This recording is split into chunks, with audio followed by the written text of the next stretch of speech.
What you're watching right now is one of the most studied interrogations in modern true crime history. Not because of what Chris Watts says, but because of what he doesn't say.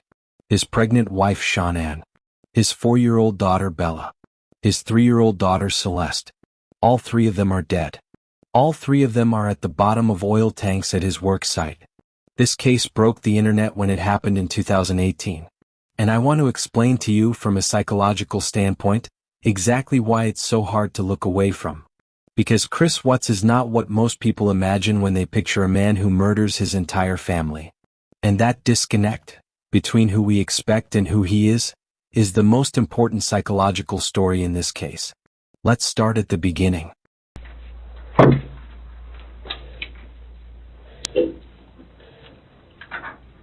I brought Graham in here because we want to talk to you about the results, okay? Okay. So, it is completely clear that you were not honest during the testing, and I think you already know that. You did not pass the polygraph test. Okay. Okay. So now we need to talk about what actually happened. I feel like you're probably ready to do that. I didn't lie to you on that polygraph, I promise. Chris, I never stop. It's time. Just stop for a minute. Take a deep breath. I want you to take a deep breath right now.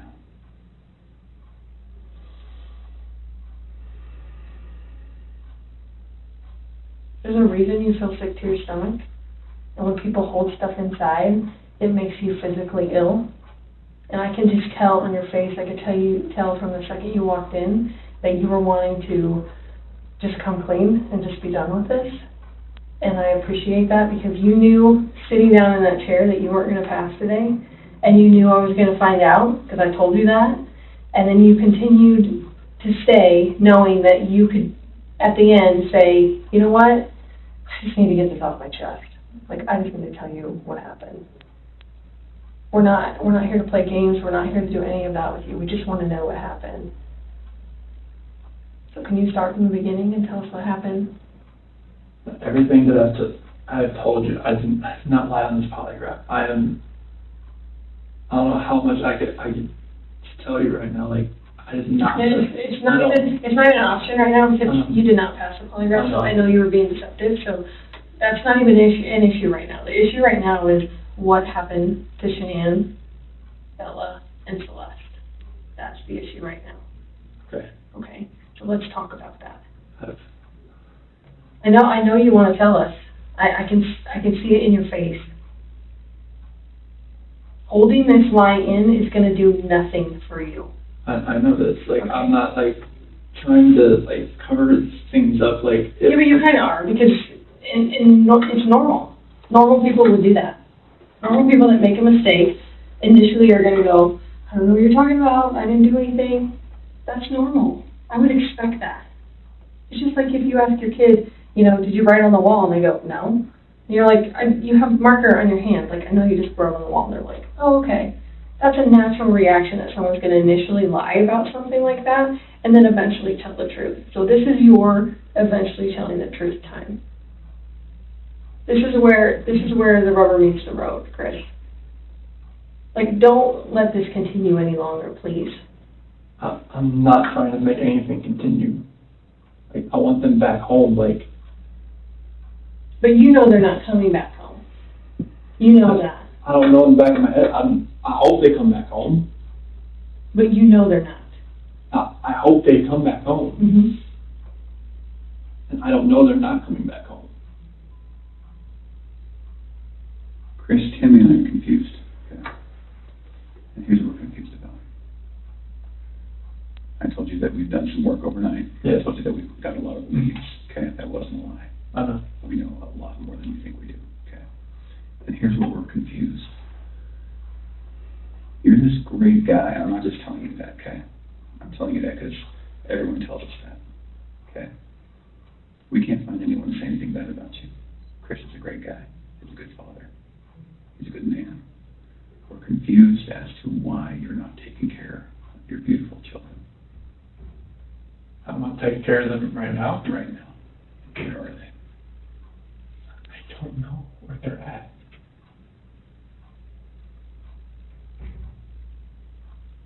Honestly, I do not know where they are at. If I could have my babies back home right now, I would. I want them back. I want everybody back. That is the God's honest truth.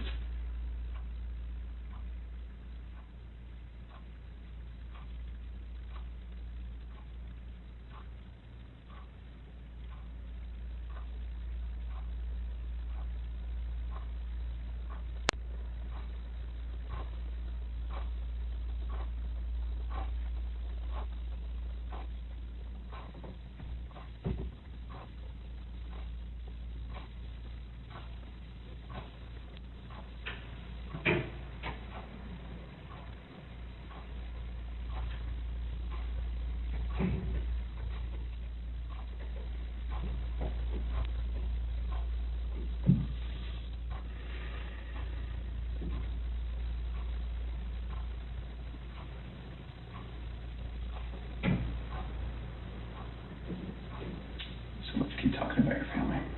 Okay?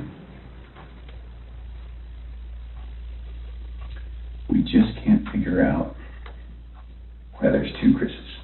Okay? We talked about that last night. Yes. We just can't figure it out.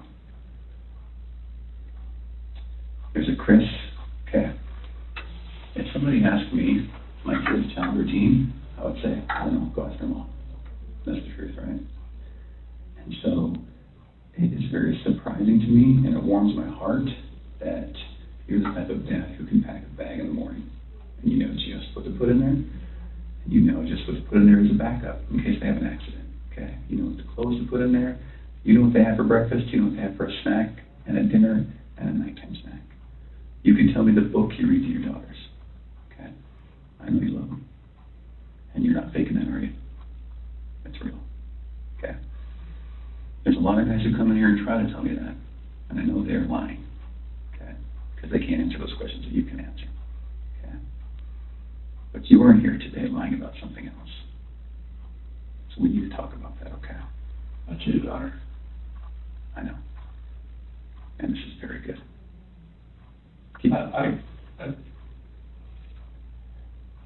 I'm not proud of it.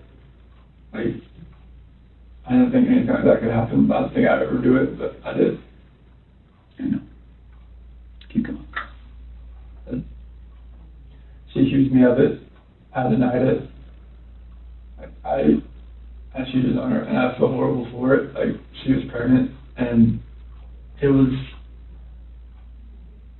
I don't want. I didn't hurt her. I cheated on her. I hurt her emotionally. I cheated on her, and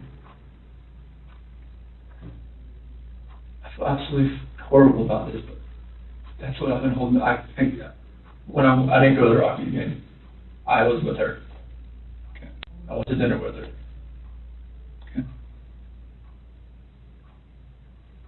Keep going.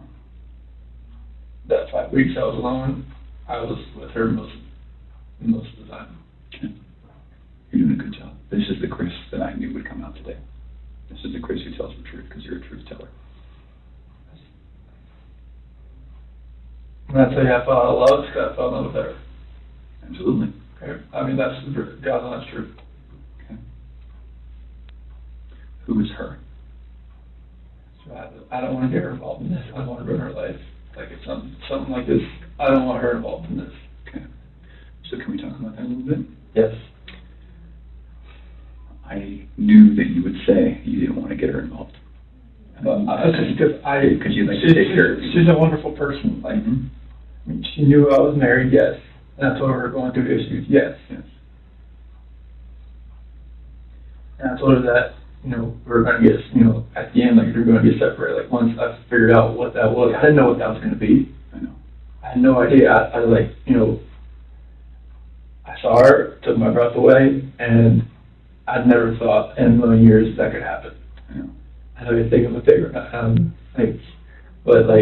it was, I never felt that way about anybody in my lifetime. Mm-hmm. Chris, that's not your fault, man. No, I'm just. Why can we do this? I know you want to take care of her because if It's because you're the type of guy that takes care of women. It is. You took care of your wife, you took care of your daughters, you were very good at taking care, and you want to take care of her. So can we make a deal? I don't think this girl did anything to hurt anybody, but I can't walk out of here wondering. So, can we leave her out of it? Okay. Get back to your wife and your daughters. Okay. Where are they? That I do not know. That was what I was holding back. Like, I didn't know, like, what I didn't. I know. Chris, in the interview today, you weren't asked about infidelity. You were asked about. That was, I was holding back from last night. That's when you what talked. you felt today. That's not how that works.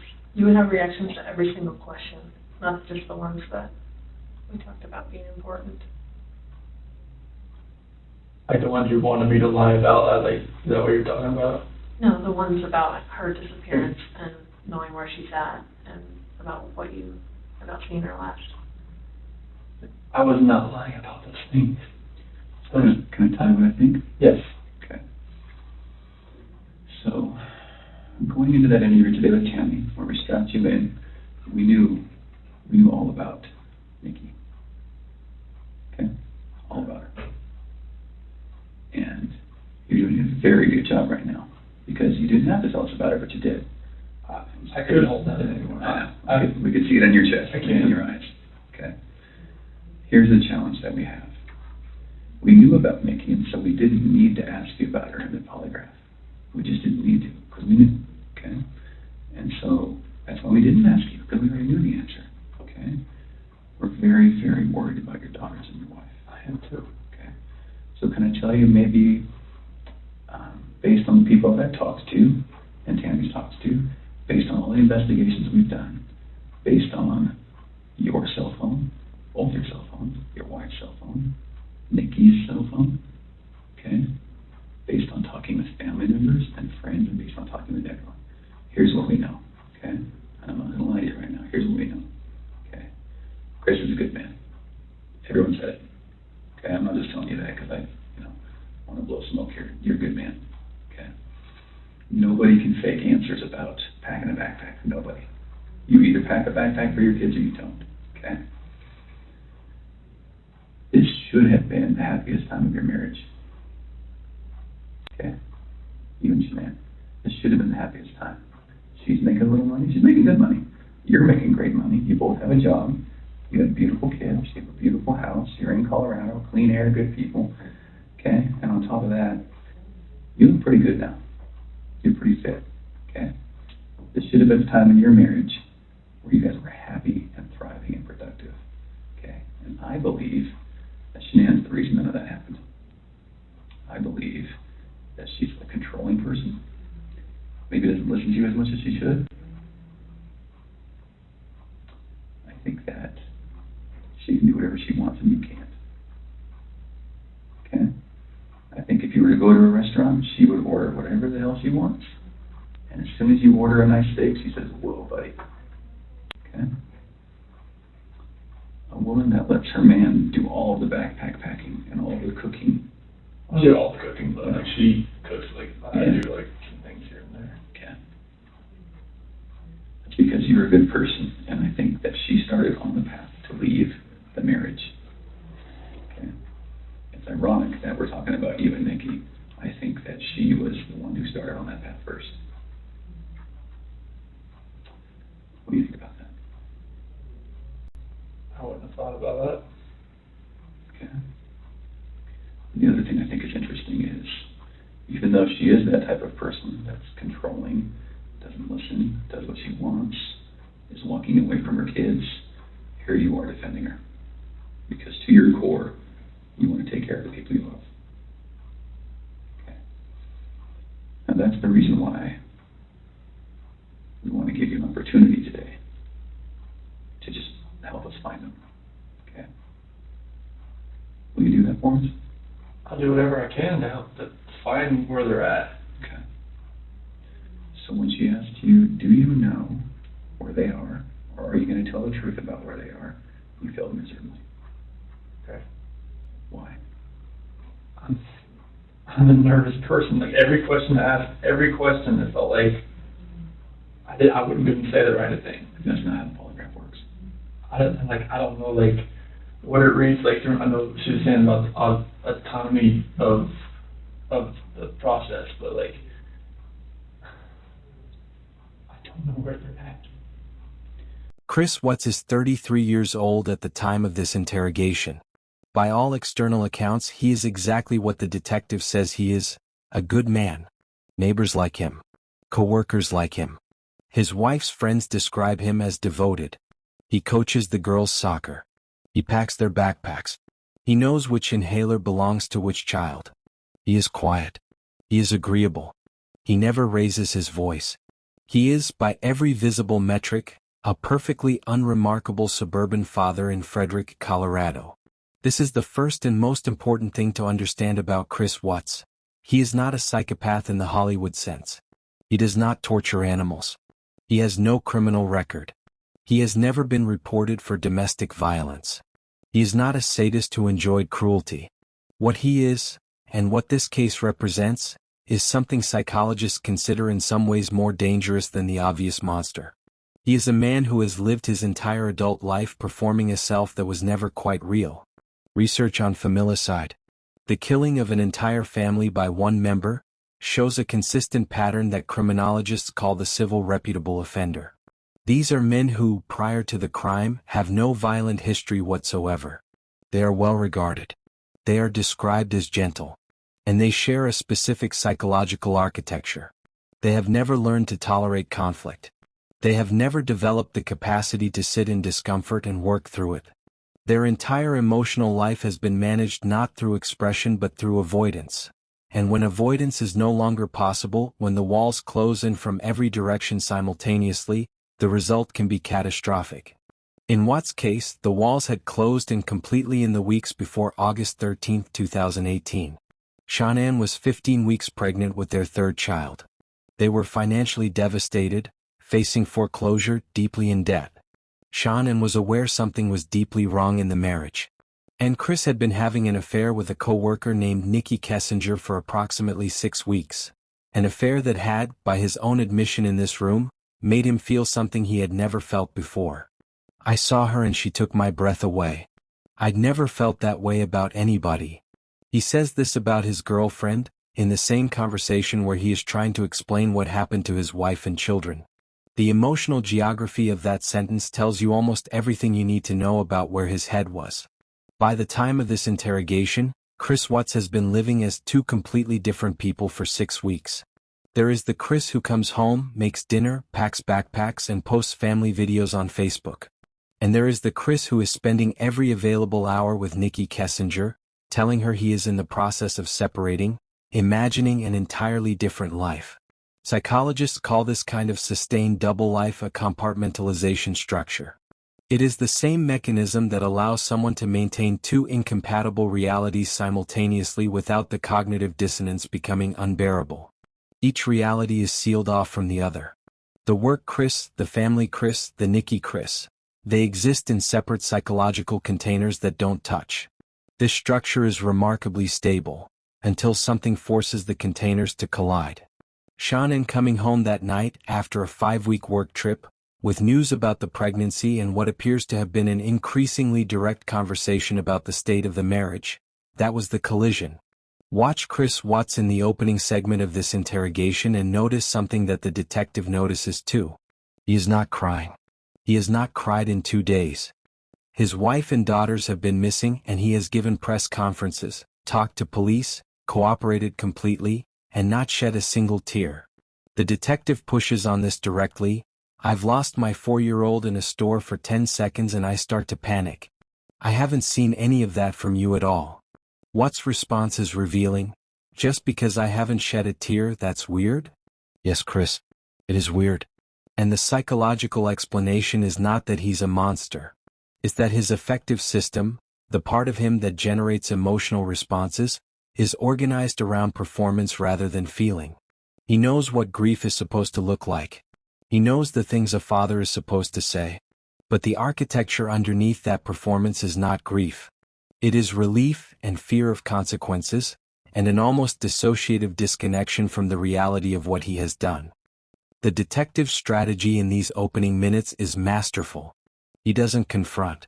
She validates. He flatters. He builds a picture of Chris as a uniquely good father, a caring man, a truth teller. He is doing this deliberately, because he understands that Chris Watt's psychological structure means he cannot tolerate being seen as anything other than a good person.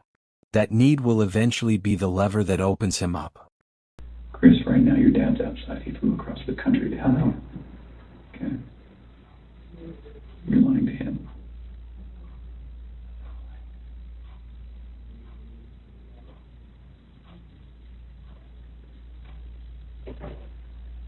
You lied to everyone you talked to. And they all bought it. Will you please help us find your babies? I want to find them. I've told you over and over, I want to find everyone. Can we go back to that night? Yeah. You know that we have texts. And we know that there's an Alexa in your house. Mm-hmm. And you know that those are trained to record distress. Okay.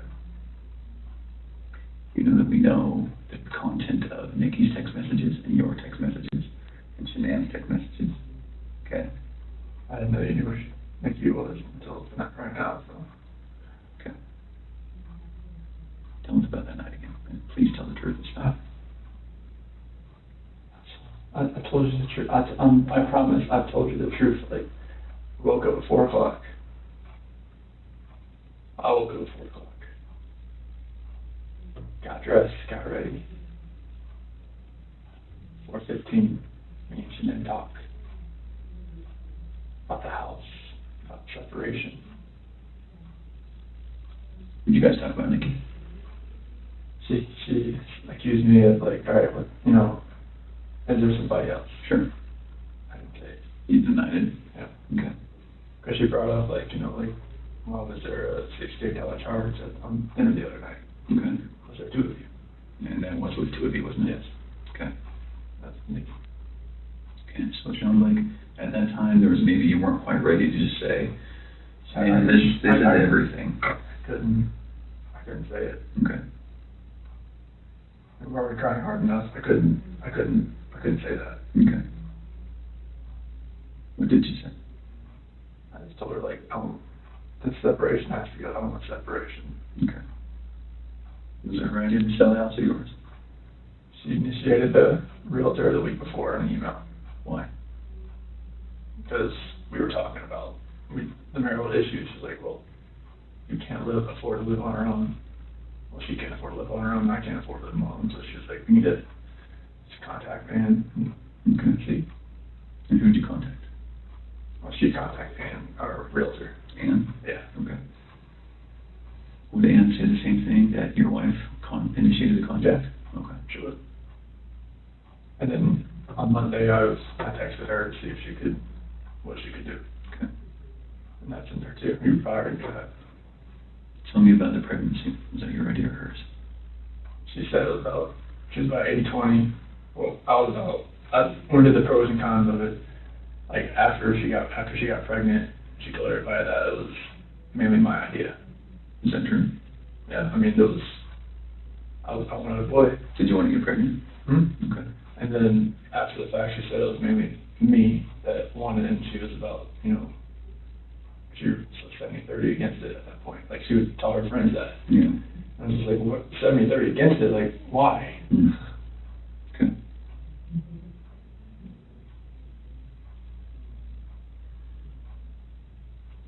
Can you understand that some of this just doesn't make sense to us? Okay.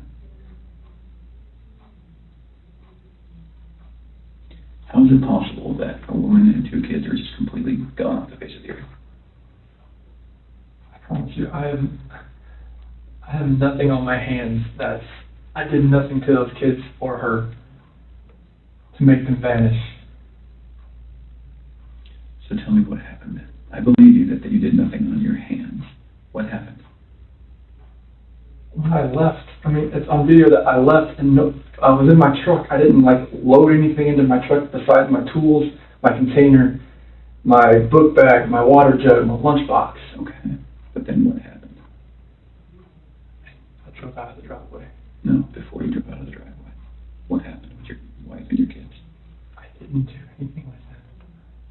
still in the house.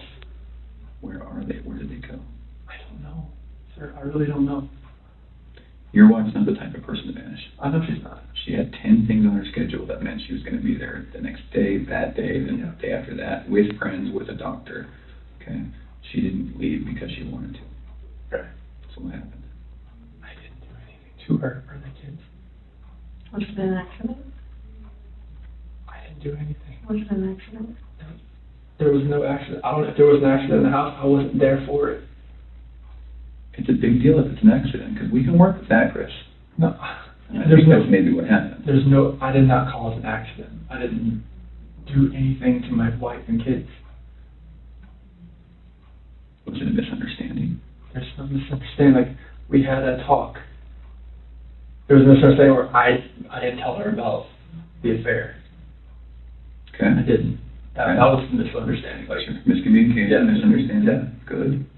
But I probably should have told her right then, honestly. I mean, everything was out on the table anyways. Right. I should have told her right then. But I didn't, because I just couldn't bring myself to do it. What was your plan? What were you going to do? I mean, how was the separation going to work? Like, once we got separated, I would get my own place, and then 50-50 split with the kids, that's what I was hoping. Mm-hmm. What about Nikki? Take it slow and just see if anything develops, like, when I'm, at my own place. Okay.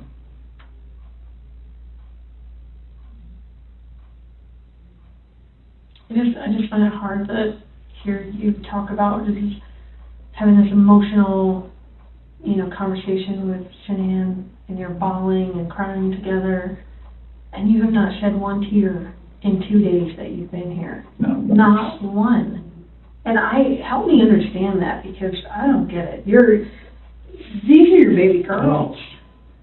And you have not shed one tear over them not being around. Chris, I lose my 4-year-old in the store for 10 seconds and I start to go panic. Panic.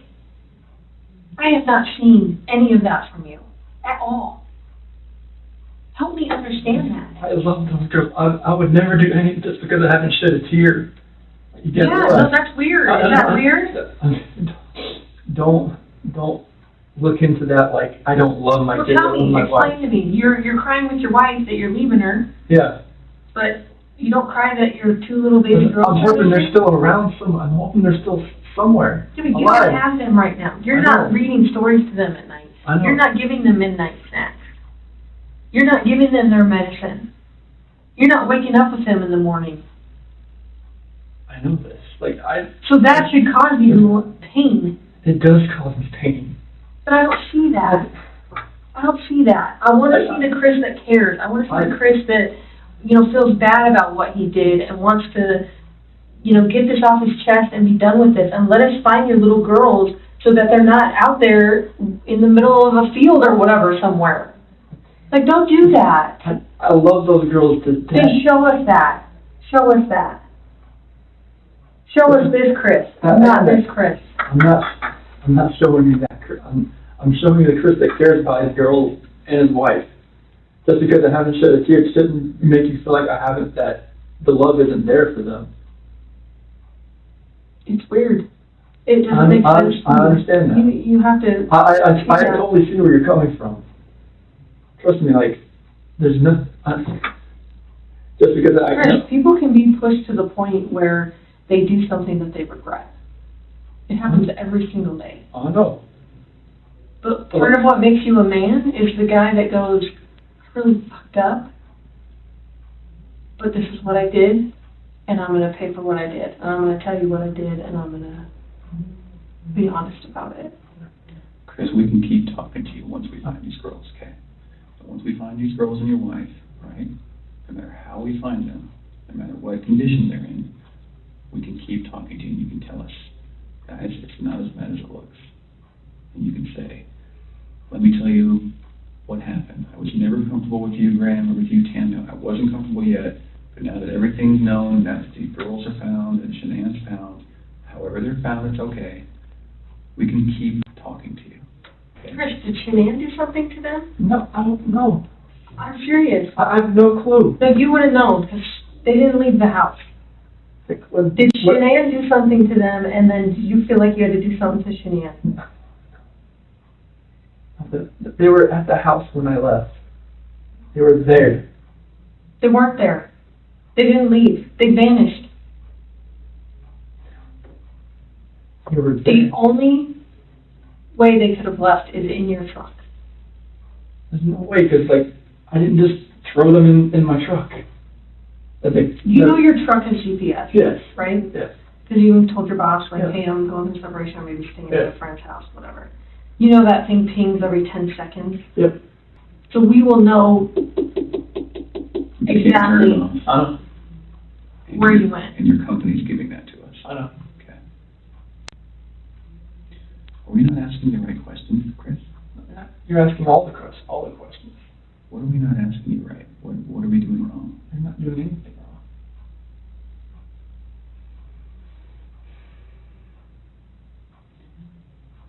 Did Shanann do something? If she did anything to these kids, we both love them with all our hearts. There's no way. It could have been an accident. Something happened in the house that you know about. You failed the polygraph test, Chris. This is not about, did you leave and your wife vanished and you didn't know anything about it. That was not what you were asked, okay? Okay. We know that something happened to all three of them. But I want to know, did something happen to these baby girls first that you had to take into your own hands and deal with? You had to clean it up for Shanann. Chris, you gotta tell us. There's something that happened to these baby girls.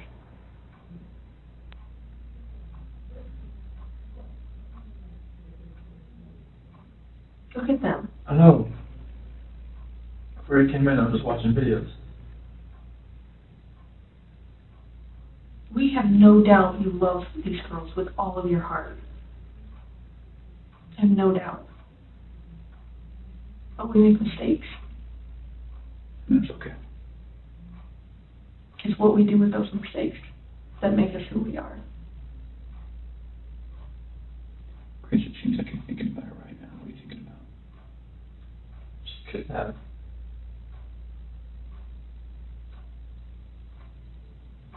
I feel like you cleaned up for her. I feel like that's the type of guy that you are.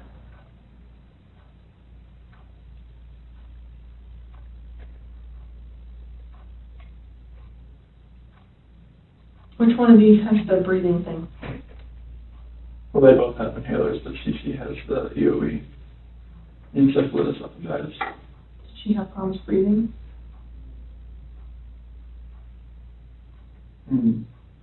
Only like with her allergies and whatnot, like if she had anything next. But she's home with the endoscopies and everything in the surgeries I told you about. Do you think she had trouble breathing that night? And Shanann freaked out? And didn't want to live without her baby girl? So Did you hear about the homicide that happened in Aurora, where the guy beat that family to death with a ball-peen hammer? Mhm. The only person that survived was a 3-year-old sibling. And that sibling grew up to be a total mess. No family, no mom and dad, no brother or sister.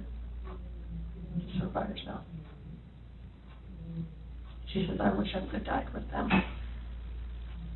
And there are times that people freak out. I've seen it. I mean, I've been in law enforcement for almost 20 years. I've seen it. Parents freak out and they're like, oh my God, like, I can't have my baby girls live without each other. They're best friends. They're like twins. They're, you know, they wake each other up in the morning. And I understand that. We had a mom in Castle Rock that suffocated both her baby girls. she's like, my husband was going to take them, and she's like, I just couldn't handle. I thought I was doing right by them. I thought I was saving them pain. And I get it. Why? Why'd she save me pain? She didn't want them to have to live without their mom.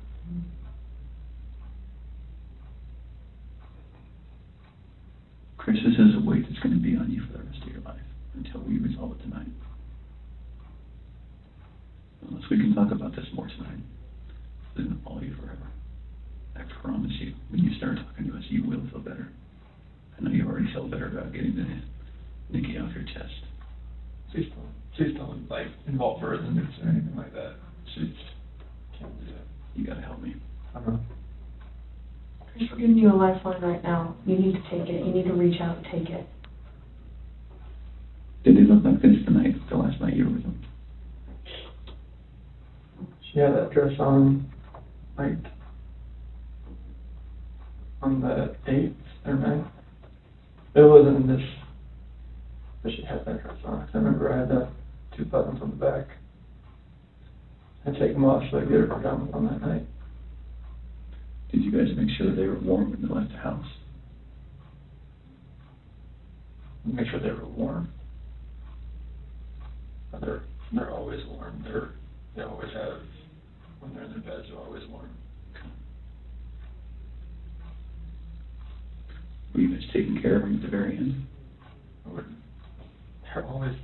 They're always taken care of. They never miss a meal.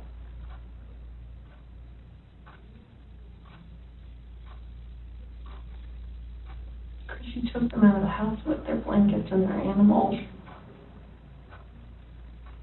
Like, that's because you cared. That's what a caring dad does. I mean, I'm always caring for these kids. There's nothing in this for my life.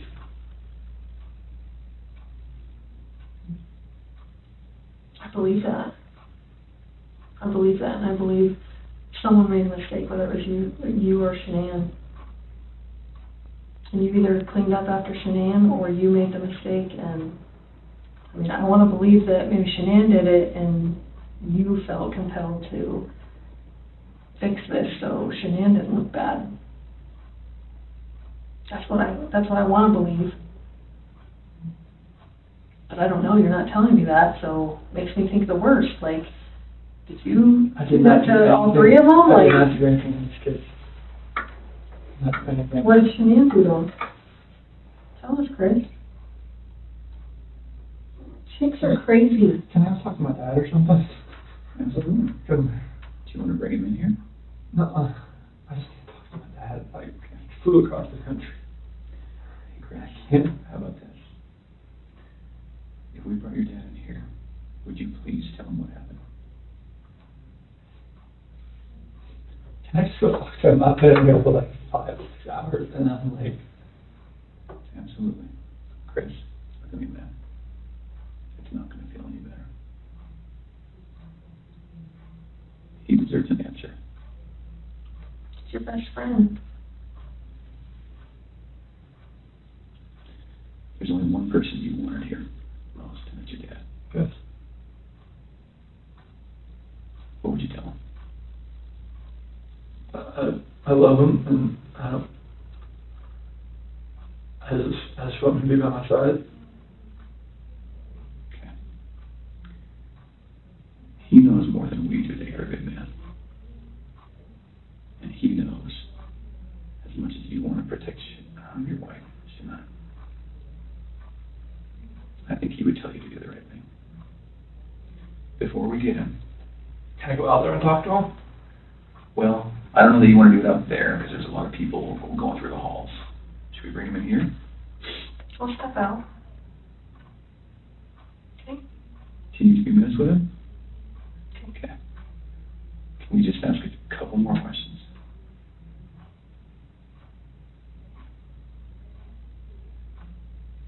It seems like you're about to get it off your chest.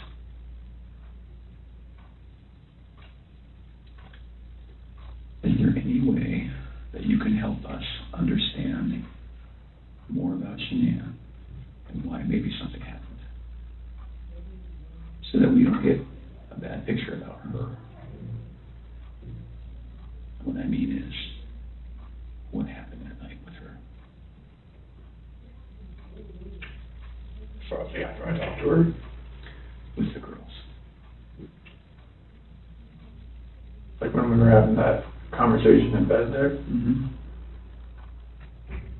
like when I talked to her about the separation and the house, and she asked me about the affair, and Okay. that's how that conversation went.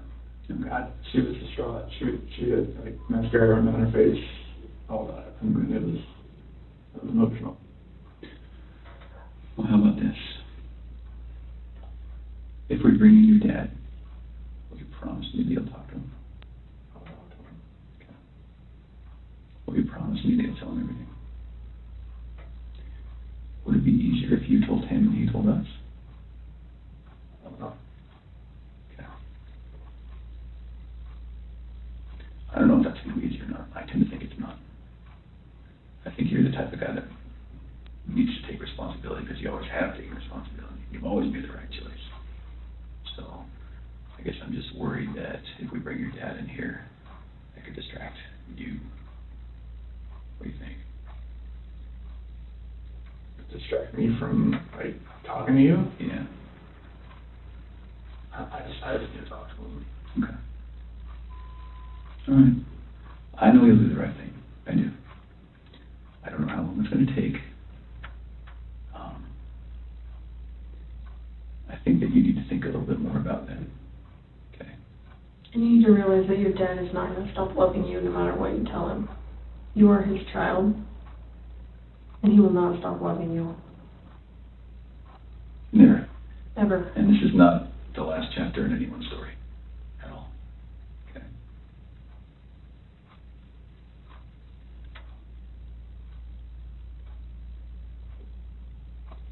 He's been here the whole time. He didn't want to leave you.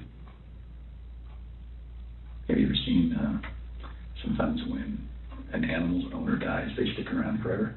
I think that's your dad.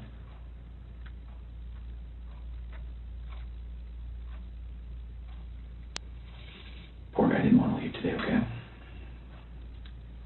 So, keep that in mind. He wants to hear it all.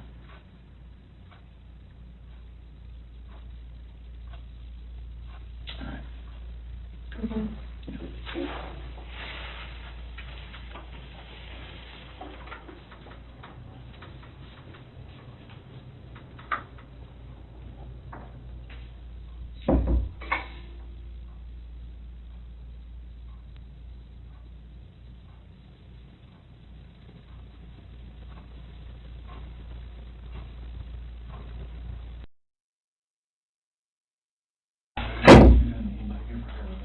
I know.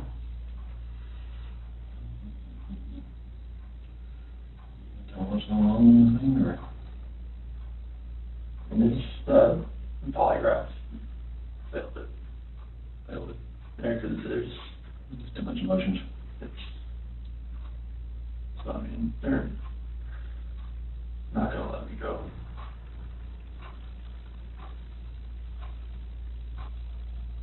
Is there any reason why they shouldn't? What's the name? They know I had an affair. And they know. I can't complain about that.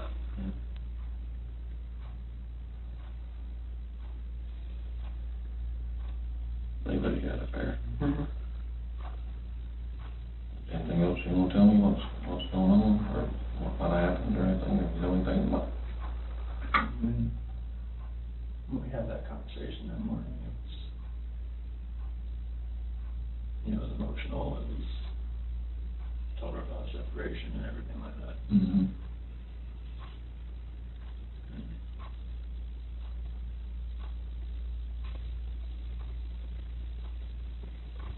What happened after that?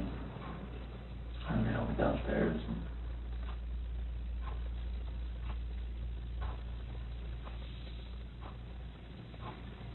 I don't want to protect her. What? I don't want to protect her. You don't wanna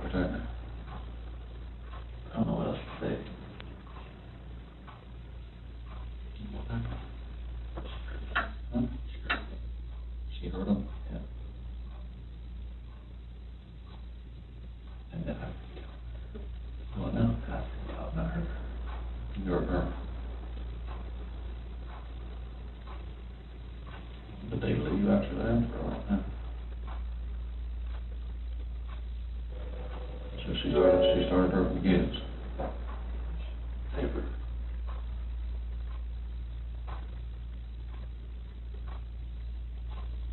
Public transport.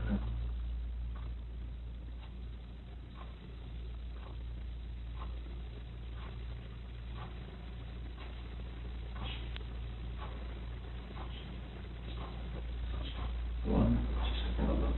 Do you smell it? Or choking? No.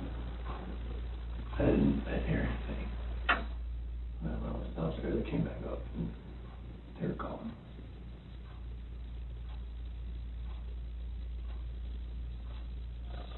I don't know, like me talking to her about that.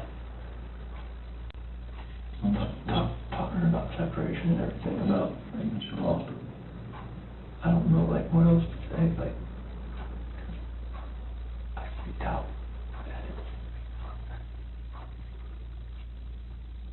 Those are my kids.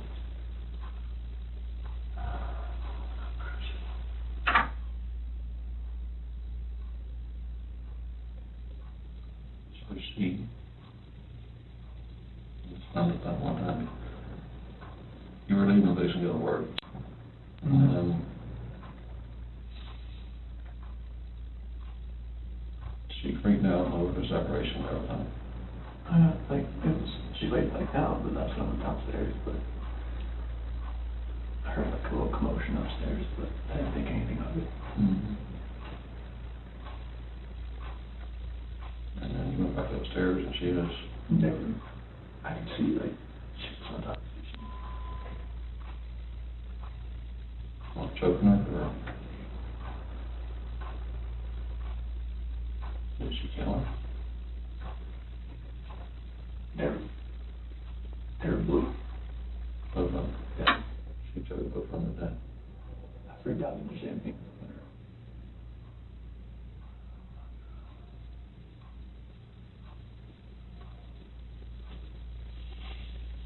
I don't want to say the, No,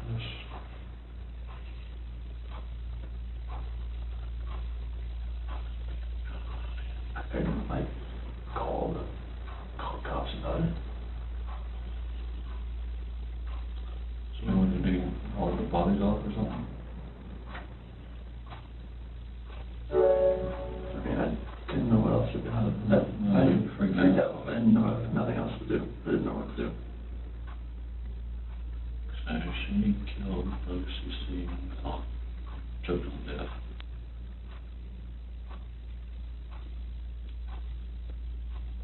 You lost it and choke her or? That's just rage. I hadn't.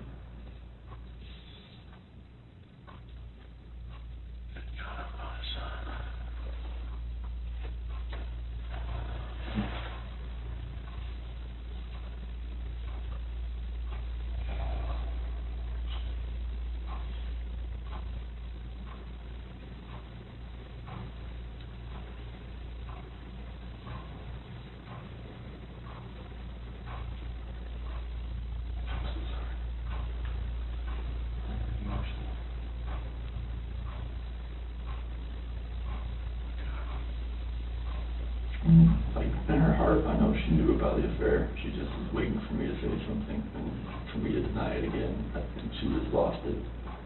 So when she went off and told her about it.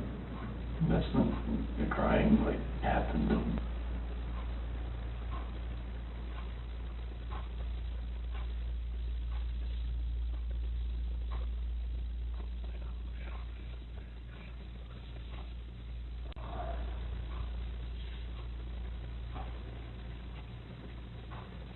that's what happened.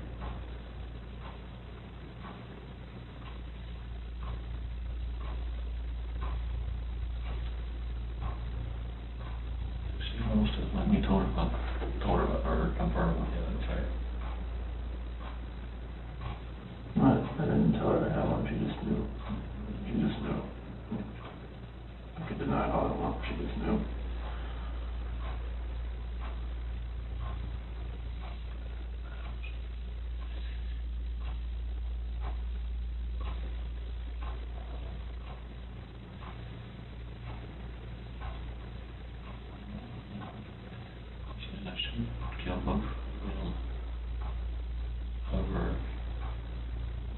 separation, would they fair? So, I think she's new, like, if it was happening, but I just denied it.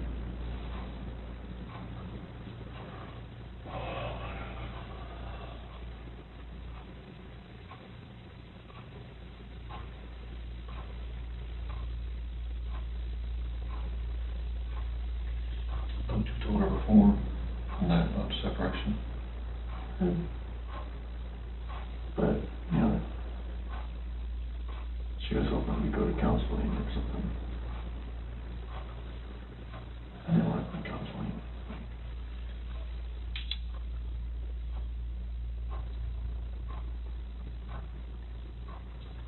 She lost it. And another separation. Did she pick up the affair that morning too?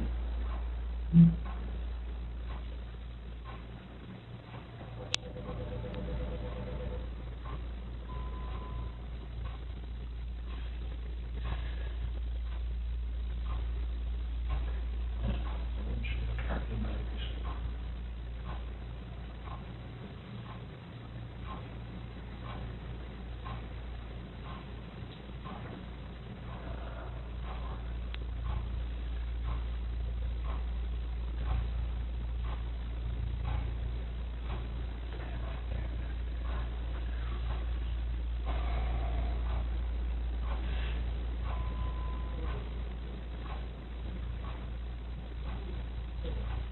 I'm sorry.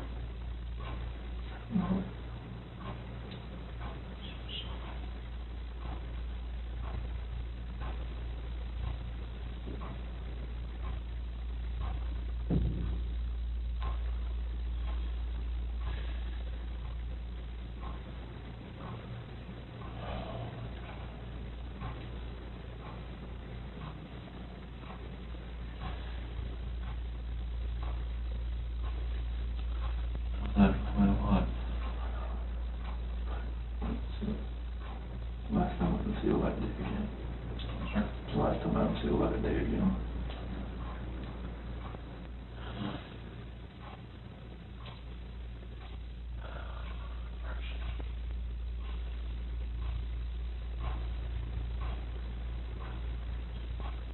You know what yet?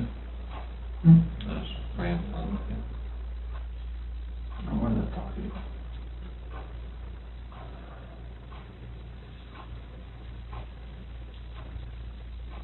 She lost a little separation.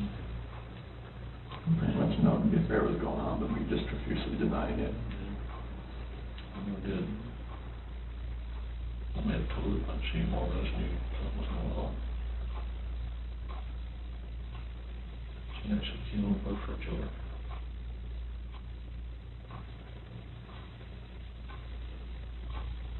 And you snapped. Same thing.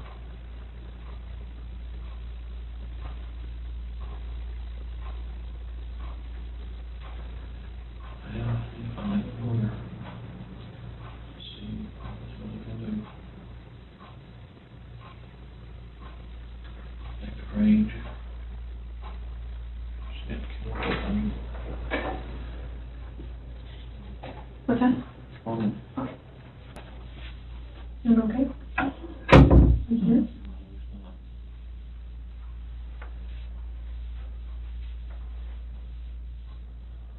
What just happened is one of the most psychologically extraordinary moments in any recorded interrogation.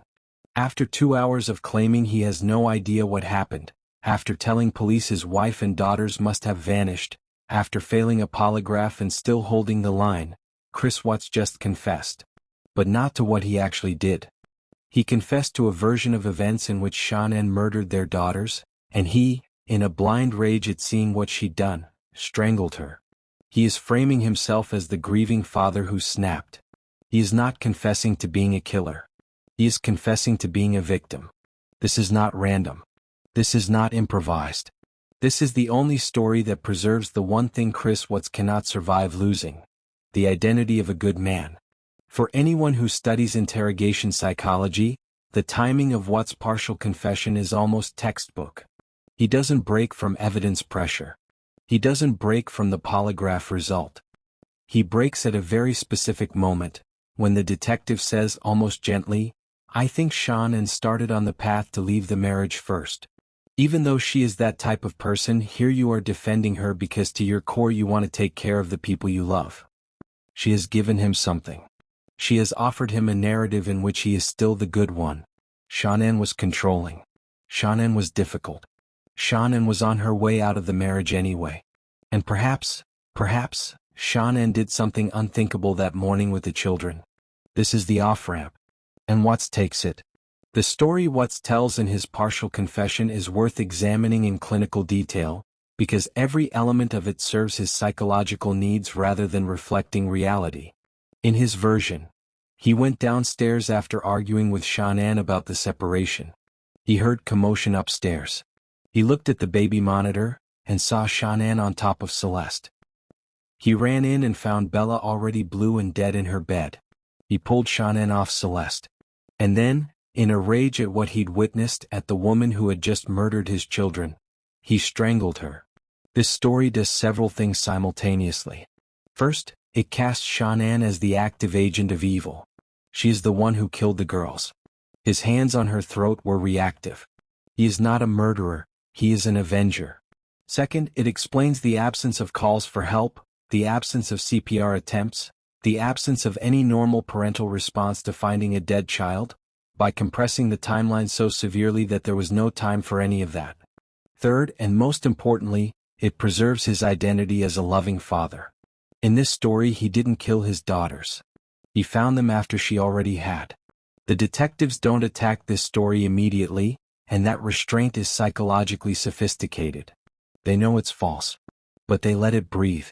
They ask clarifying questions. They take notes. They nod. Because they understand that the first confession, even a false one, has cracked the containment structure. The dam has broken. Water is moving. Their job now is to redirect the flow, not build a new dam. But the forensic impossibilities in Watts' account are significant.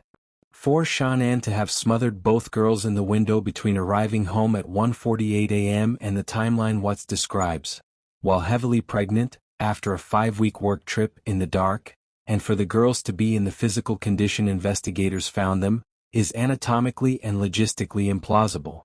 More significantly, the detectives note that Bella's cause of death will be traceable. The diameter of hands on a child's neck is forensically measurable. Those measurements will not match Shannon's hands. But Watts doesn't know that yet. And so he leans into the story. What Watts is doing in this false confession has a formal name in forensic psychology: projective denial. Rather than owning the act, he projects it onto the victim. This is extremely common in intimate partner homicides where the perpetrator has a strong ego-protective need. They cannot integrate the reality of what they have done into their self-concept, so they assign the action to someone else, usually the person they've harmed. In Watts' case this is especially pronounced because the alternative, acknowledging that he strangled his pregnant wife and then carried his daughters to oil tanks and dropped them in, is incompatible with every story he has ever told himself about who he is. He can live, psychologically, with being a man who snapped in a moment of horror after watching his wife murder his children. He cannot live, yet, with being a man who planned and executed the murders of his entire family in order to start a new life with his girlfriend. This is the element that makes the Watts case distinctive from most familicides. There is a clear, identifiable precipitating motive that he is desperate to minimize: Nikki Kessinger. Notice how he responds every time her name comes up. He wants to protect her. He describes her in reverential terms: "I saw her and she took my breath away." He worries about her reputation. He doesn't want her dragged through the mud. From a forensic psychological standpoint, the affair is not just a motive. It is the organizing structure of the entire crime. Chris Watts did not kill his family in a moment of passion. He killed them because they were, in his mind, the obstacle between the life he had and the life he wanted. This is what forensic psychologists call instrumental homicide, killing as a means to an end rather than as an expression of rage. The rage may have been present in the execution, but the decision preceded the act. And that distinction matters enormously, because it means that somewhere in the weeks before August 13, 2018, Chris Watts crossed a line. He began, at some level, to calculate. Return to the absence of tears. In the psychology of grief, the absence of effective response can indicate several things: shock, dissociation, or the absence of genuine loss. In Watt's case, the detectives and subsequent investigators noted something specific. He was not grieving his family. He was managing his situation. The two are psychologically distinct. Grief is disorganizing, involuntary, often irrational. Situation management is strategic, controlled, future-oriented. What we see in Watts throughout this interrogation is almost entirely the latter. He is thinking about how things look. He is thinking about what Nikki might say. He is thinking about what evidence they have. He is not thinking about Bella and Celeste. That tells us something devastating about the interior world of Chris Watts, and about how thoroughly his compartmentalization had already separated him from the reality of his family's existence.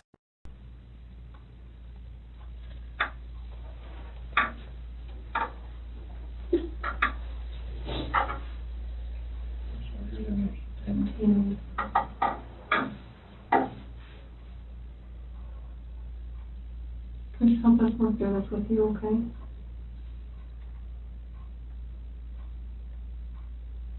Will you tell us what you told your dad? After that conversation, Water, I think, something. no, it's fine. Yeah. After that conversation we had, she accused me of the affair. She, in her heart, she knew what was going on. And she knew about the dinner the other night. It was too much for just me. Can you follow it now? When I told her I went to a Rockies game, I went out to bed.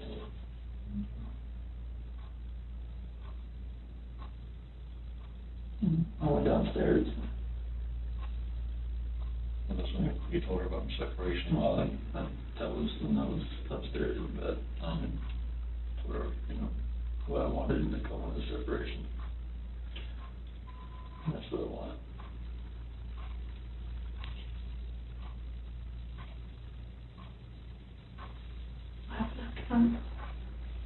I went downstairs, started packing up a few things. I heard a couple of things upstairs, but I didn't think anything of it. Continued his, own thing and get ready to get everything packed up.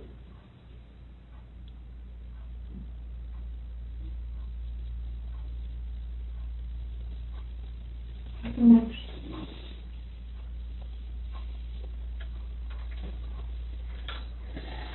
I went upstairs and I was gonna talk to her again. And I saw on the monitor, Bella's covers were like pulled off and she was just laying there. She was just hot.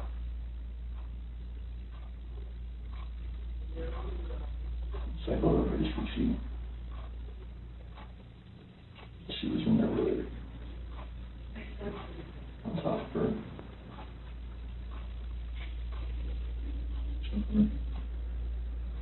Freaked out. I ran in there and got on top of her.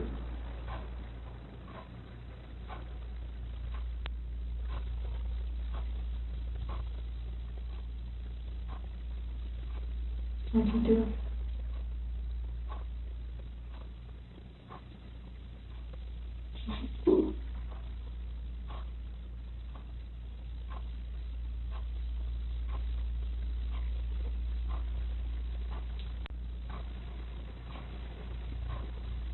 Those are my babies.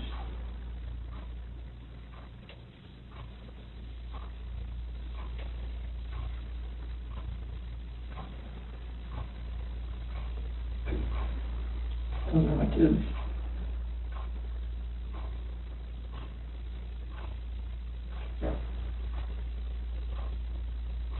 What happened? Being hurt. Did she know?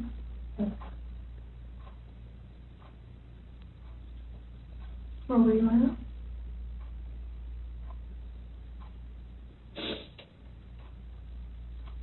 There.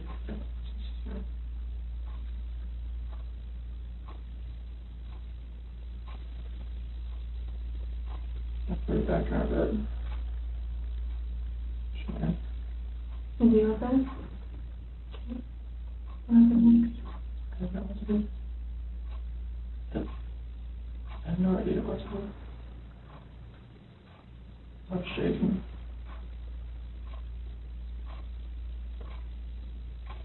Like both my kids are blue and they're gone.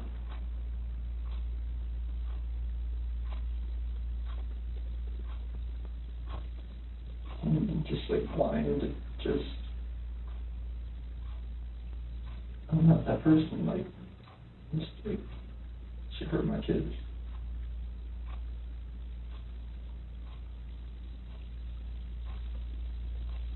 Like I did the same thing to her.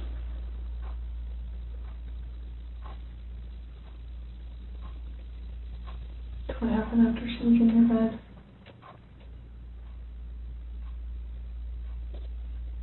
And there, didn't know what to do. Just put the sheets back and just cover her up.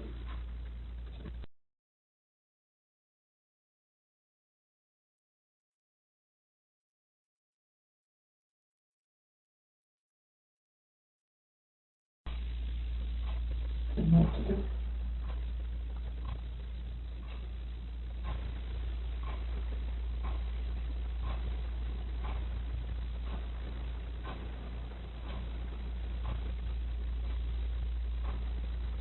Where is it now?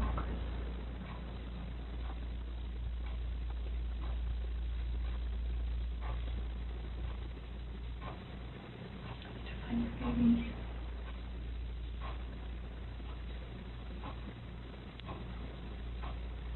Did the hard part. All you have left is to tell us where they're at. We can help you get them out of the cold. They're gone. There's no bringing them back. Where are they?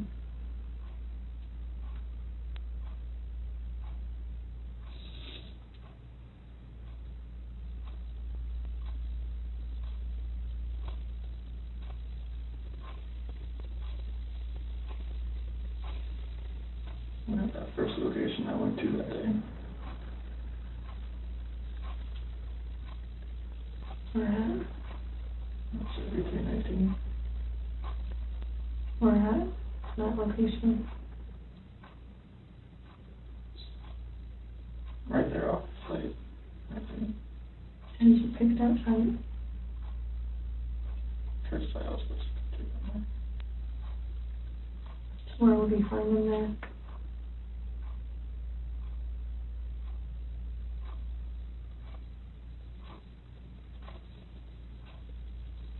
I didn't know what to do. I know. I didn't know what to fucking do. Like, none of this made sense. Why would she hurt my fucking girls?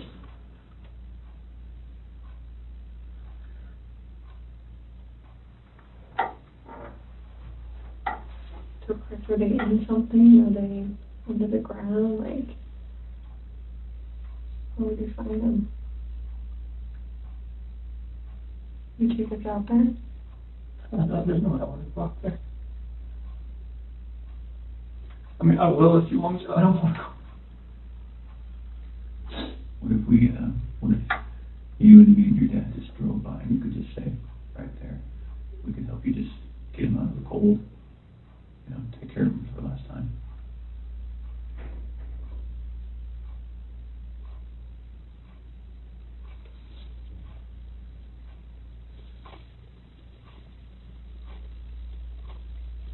I'm sorry.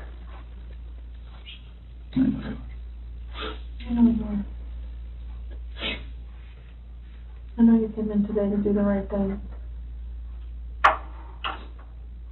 You didn't have to come in. You came in all on your own.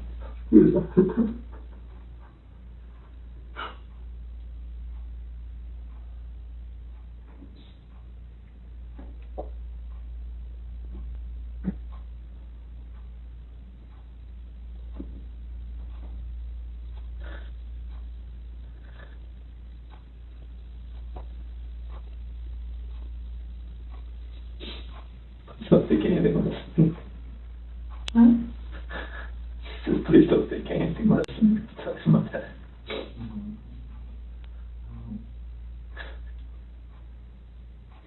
Are they all three out there, Chris? Yes. Okay. What was she doing to Cece? She's just on top of her. My hands are on. And around what? On her neck. You saw it? I saw it on the monitor. Okay. That's why I ran in there. What'd she say? Threw her off and saw Cece was already blue. It's not moving. And just that blind rage, I just did the same thing to her.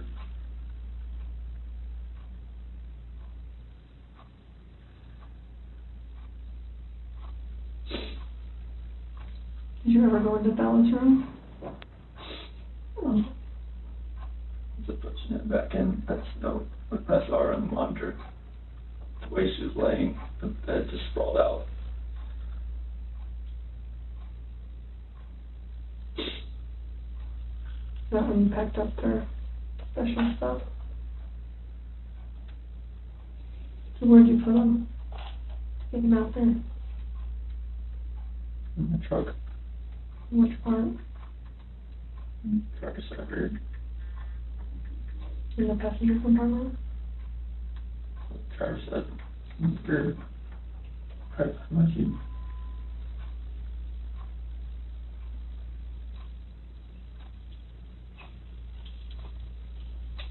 What do you think of on the way out there? There's, and the babies are gone. And I put my hands around my wife's neck and did that same thing. Just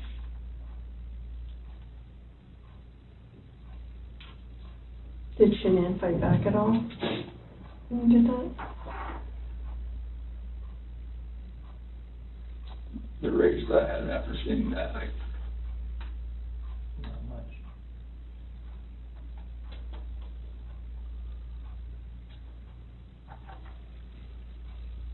How do you know Shanann was dead? Just moved.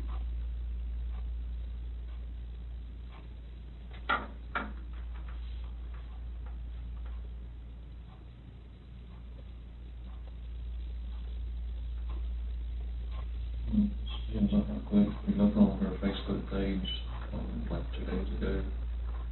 They had this like 4 or 5 foot long baby doll. Mhm. Yeah, laying on the couch with a sheet over it. Shannon? Yeah. Before any of it happened. Yeah. That's a good point, So Ron. I'm thinking that's not a plan. That's a very good point. If I can't see it now, but I'm blocked on there, if you look on their Facebook page. What did it say, or what was the And you caption? said, what do you say to this? Something similar to that. And I looked at all they done about that tall, was laying on one of her couches and had a sheet over it, across the head, all the way up, you can see his feet hanging out. Saying like Bella had done that. The kid went through that. Do you remember that, Chris? What do you think? Just make fun of it. Thought it was funny. Did Bella do it? I don't know. I don't remember. But I don't guess it up, I don't think she would do something like that. No, she looked at their dolls and stuff out on the floor and just covering up waist and stuff, and do something like that, but Okay. covering her head and everything else like Like this what? a body laying there or something.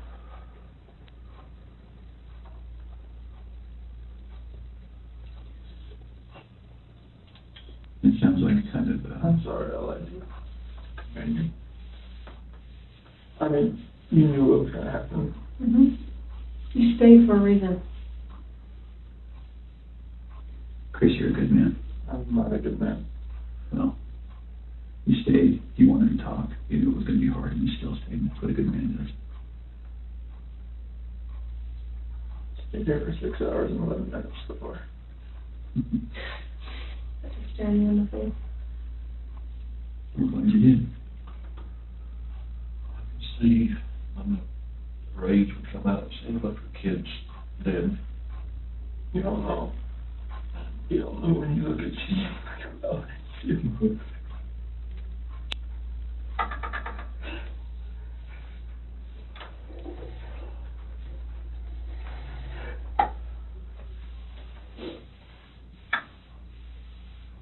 Told you your dad still love you, no matter what.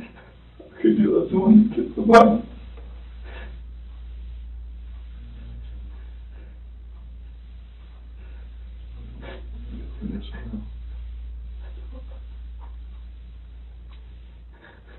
Hey, Chris. Nothing will ever be the same again.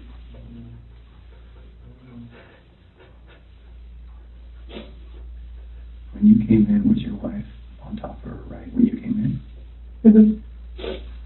So you saw it in person? I saw the monitor, that's why I rushed in. So I went there to talk to her again. And when you came in, she was right there on top She of was you? right there. Okay. One of her hands on her throat. The two.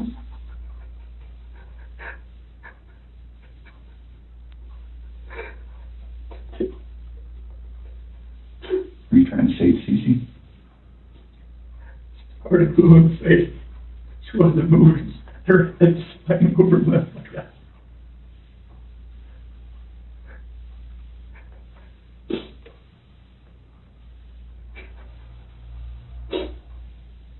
Where did you put them out there? Chris, that's really important.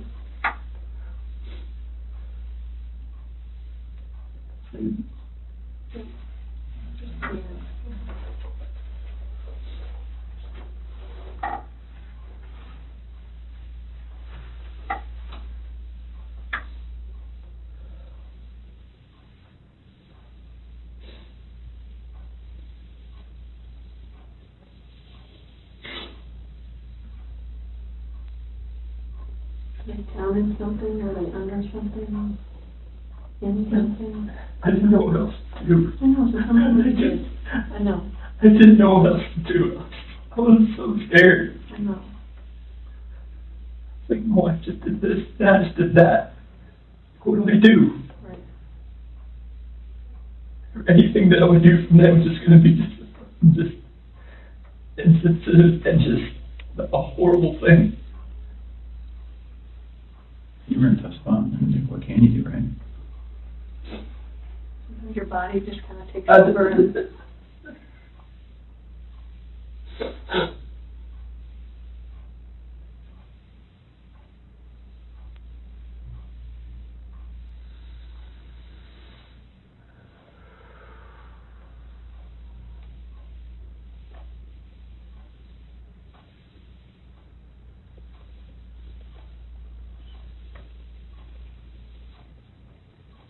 I'm looking at your dad now.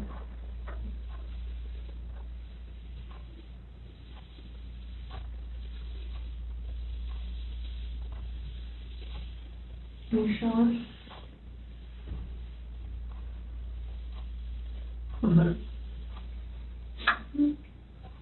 What's gonna happen? We're gonna help him get out of there. Do you Like, prefer, what? would you prefer that one of your coworkers? Oh my God, no, no, no. Okay. I can't have that.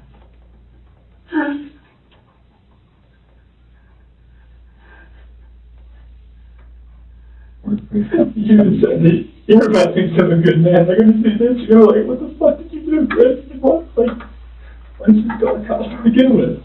Well, they weren't in your shoes, they don't know. I know, They weren't living your I life. know, but still, it's like, People are I gonna can never, like, We'll just go little steps at a time. How about that? I can't have anybody show you out there, let anybody, no coworkers, please. Okay. I mean, they're just gonna form their own opinions anyways, once they figure everything out anyway. We'll find it anyway. We'll just take little steps tonight then. How about that? Do Do you have to have any of them with you? No? No, we prefer you. Can you and me and Tammy and Ronnie get in the car and just drive out there?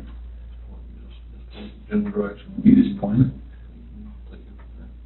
Chris, I know they're gone, but they're still your babies, and you're still their dad. You don't want to I go don't want there. and you don't want someone else to find that out there. You don't, I promise you.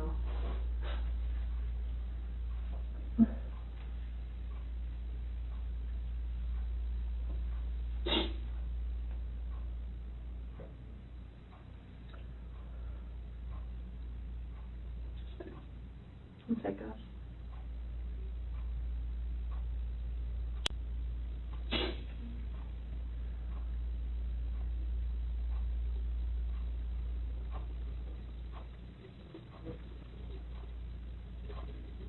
Can you give us a second so we can kind of get some things arranged? Do that? Ronnie, do you mind staying in here with him?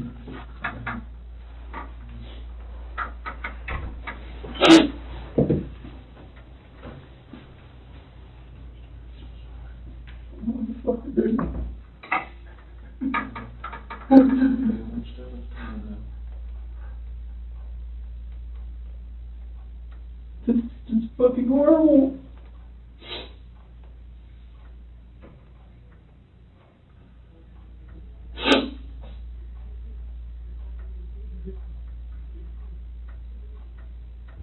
The problem is I don't even know if they believe me or not.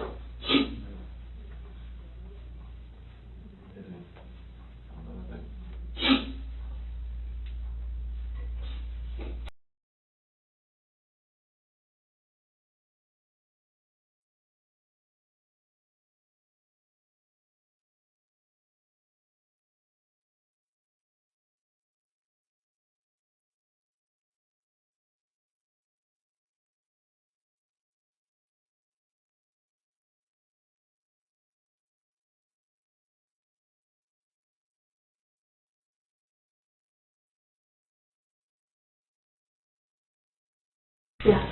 I've got to text my daughter after I go to my house before my wife finds out that this ain't gonna be on the news anytime soon, or is it? No, not tonight. I can't imagine it's not, no. I mean, I don't really have much say in that, but I can see that. Do you want me to take you out to the lobby and you can go to the bathroom and then text your wife and stuff, talk to them? I didn't want to go outside. Yeah, I didn't go outside. Watch the press people around. Yeah, I should have out there while you were You want your water, you want to take your water with you? Yeah.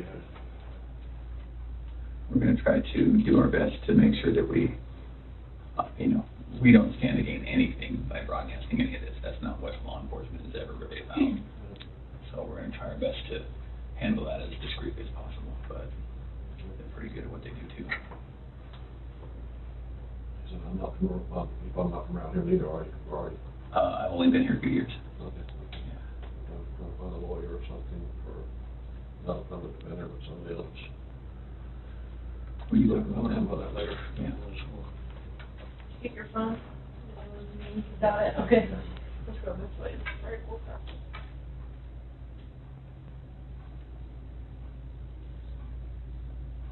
So if you're for it, we'll talk a little bit more.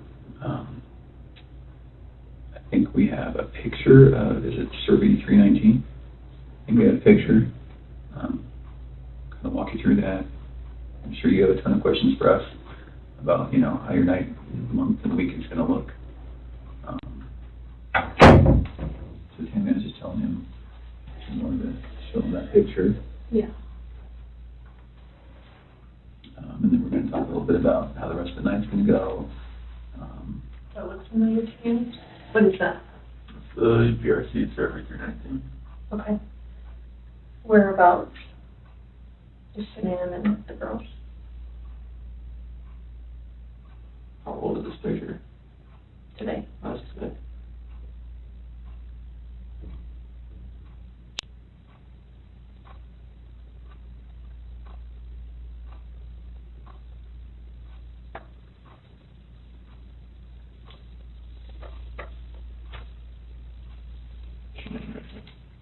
Okay, can you mark it for me?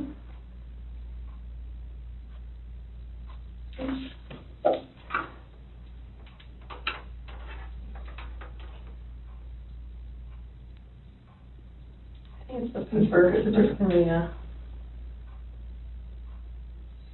Is that S for Shanann? Okay. And where are the girls at? Mm-hmm. In these? Mm-hmm. So which one is, do you know which one?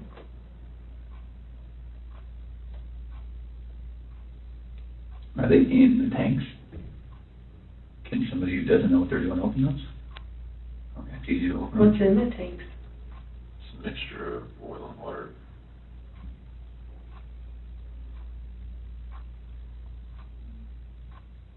There was a sheet found down here? Mm-hmm. Where's that from? That was what Chanel was wrapped in. What about the girlies? What were they wrapped in? Just in their pajamas? Not with their blankets or anything? Where did their blankets and toys and stuff go? Probably blew away in the wind or something right here. Where did you set them or put them? It was right here with that. So how did you dig this out? I'm assuming that's under dirt. How did you dig that? So a shovel in the back of my truck. It's the only set. It's like a work shovel? Is it still there?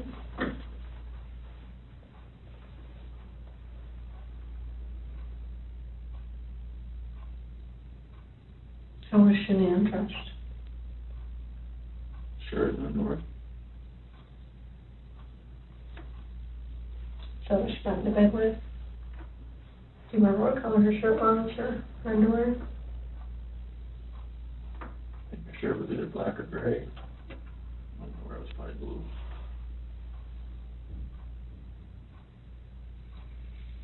How much time passed, do you think, from the time that she was back in the bed until you put him in the truck?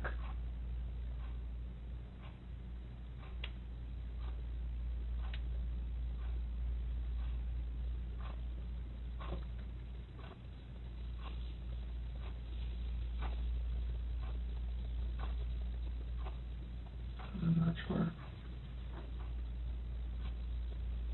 Are we talking minutes, hours, something else? When I left the house. No, like from when you got her in the bed to when you put her in the truck. How long a time was that?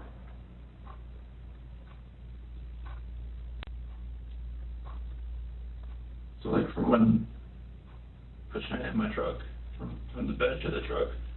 Yeah, from your master bed to the truck. Yeah. Minutes. Okay. Because you talked about covering her up or something. Yeah. And the sheet.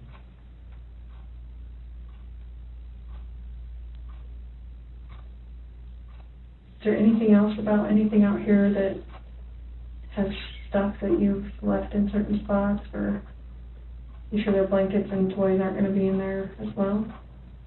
Not because it was right here with this.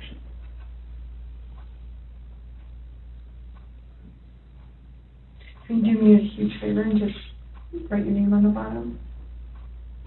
Just so I know that we didn't make those marks. I'm just going to write the date on it, okay? 8/15/18 at 5:56. Was your wife wearing any shorts or pants or anything just under? Okay. Do you remember what they looked like? Blue. Okay. And the girls, do you remember what their pajamas were? They're both nightgowns. Okay. Celeste, I think, was that pink one with the like curves on it. Okay. I think Bella's was their unicorn or believe on it or something. Okay. So it sounds like, it feels like to me, now we know pretty well how to go get them. Is there anything else we need to know?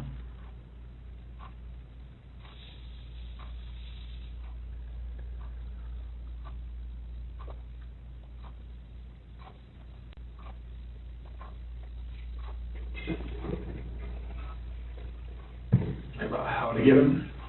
Yeah. Does someone have to climb up to the top and unscrew something and then lower something down to get them?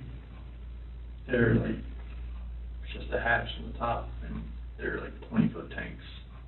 How far down are they? And wherever the food level is in the tank, I'm not sure. Okay. What was it when you were there? I don't know, Okay. I wasn't looking for that. Okay. All right. You may go out there, or no? I don't think so. Would you prefer not to?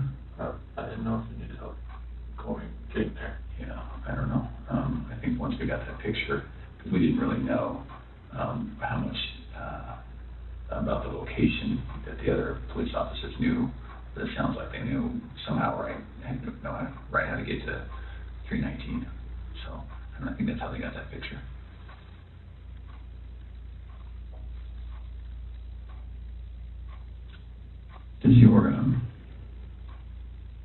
Does your nanny cam? Do you have a nanny cam, right? It's a monitor. A monitor. Is it a video one? It's like it cycles back and forth. Between what? Bella and Cece's room. Oh, okay. Okay. Is there any chance it records? No?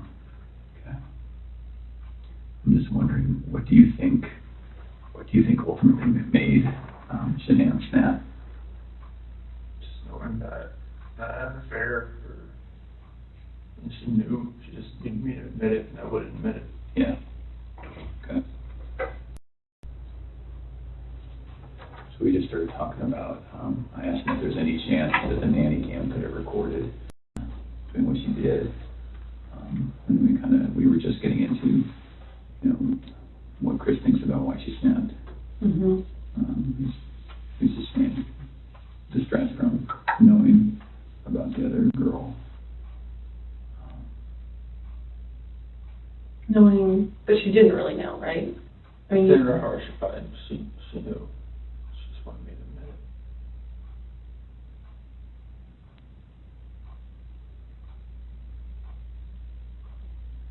it. Can we talk about a couple tough things?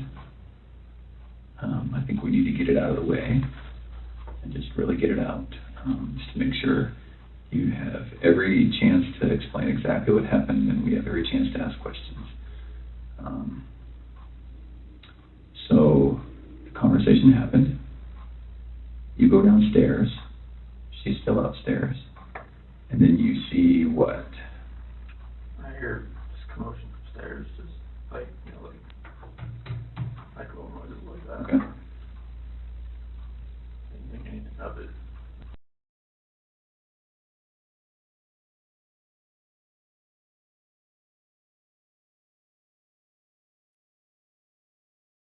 So it's not as though that noise made you run up. You just stopped. No, I didn't. Okay. Anything in the register or anything like that. Mhm. I just looked in the monitor and it was on Bella. And where is the monitor? Where's the screen that you look at? Is it up or downstairs? Upstairs. Oh, okay. So you go upstairs, look at the monitor. Everything right beside the bed. Oh, your master bedroom. Okay. All right. Beside the bed. So She's not in her bed. It's still right there. Okay. She wanted to look at it. And it was on Bella. Her covers were pulled back. She was just sprawled out laying there. Then it cycled over. So like a 3, 4, 5 second interval between when it cycles from room to room. It cycled over to Cece's room. That's when I saw her on top of her. That's when I ran in. Okay.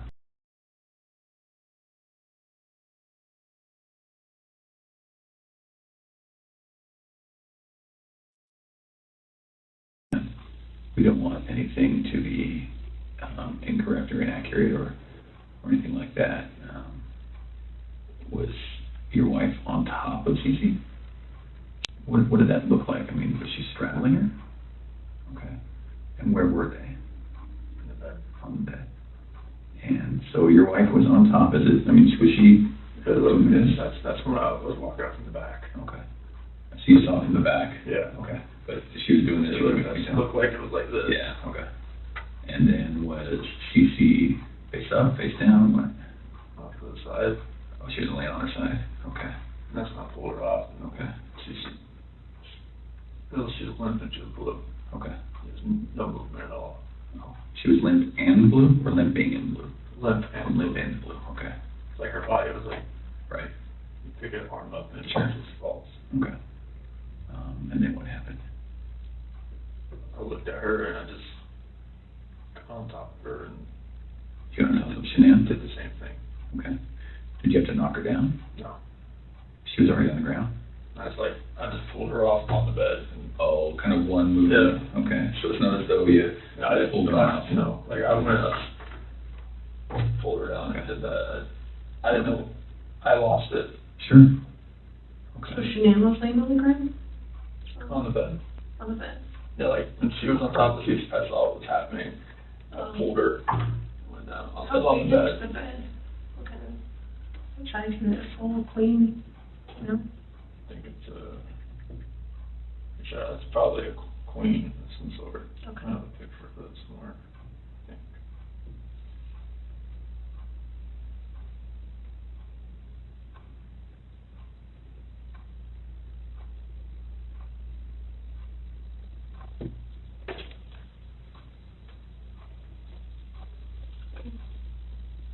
So where was the rest? In the She was all the way up to the top. to the top? Yeah.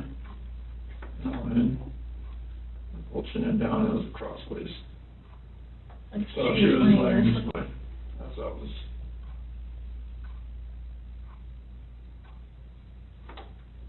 Okay. Well, it's key room. Mm-hmm.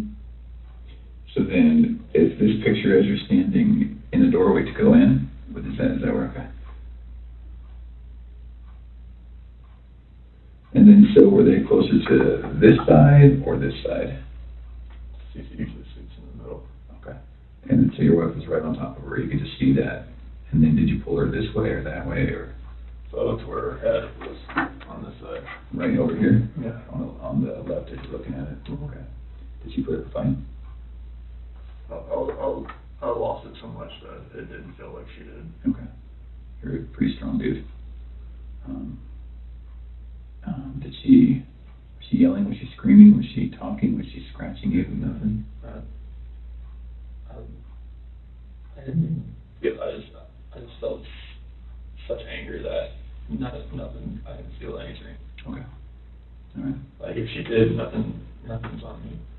Was it quick? Was it slow? Was it? I was so numb, it felt like it was over. Fast? Over fast? Okay.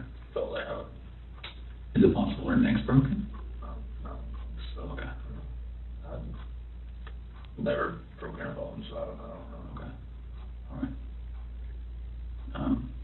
Was it a choke like this, or was it like a headlock? Okay. All right. Can you put your hands out like you had your hands? Like that. Like that? And your wife, you saw her with one hand or two hands? I just kind of from the back, I couldn't really tell.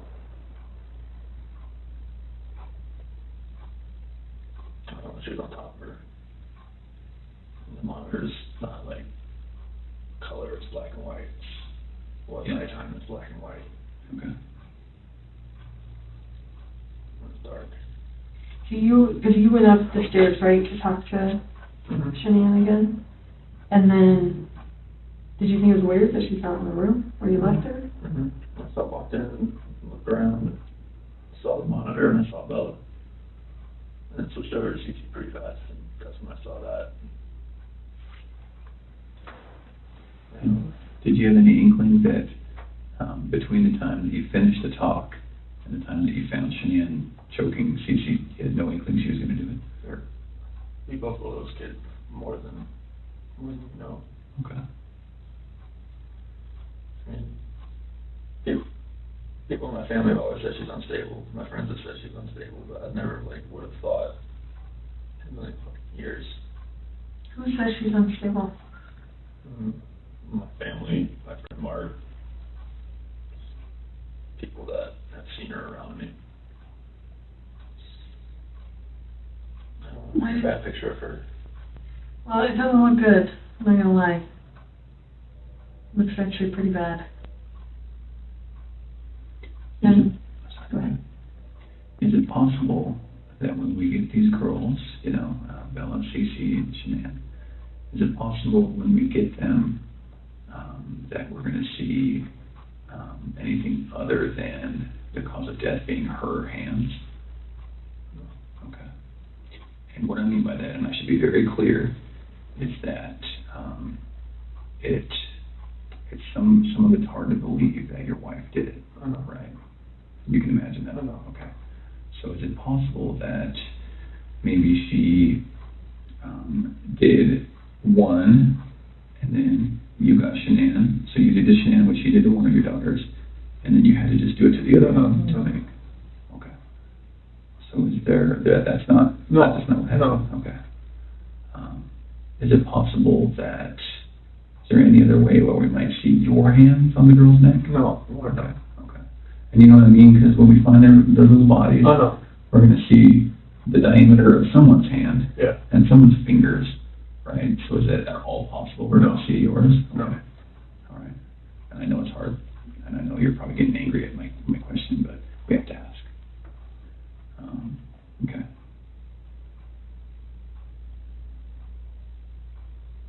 What do you think of that, Chris? Let my family down. Let my dad down, let my mom, sister, nephew, nieces, friends, co-workers. Everybody.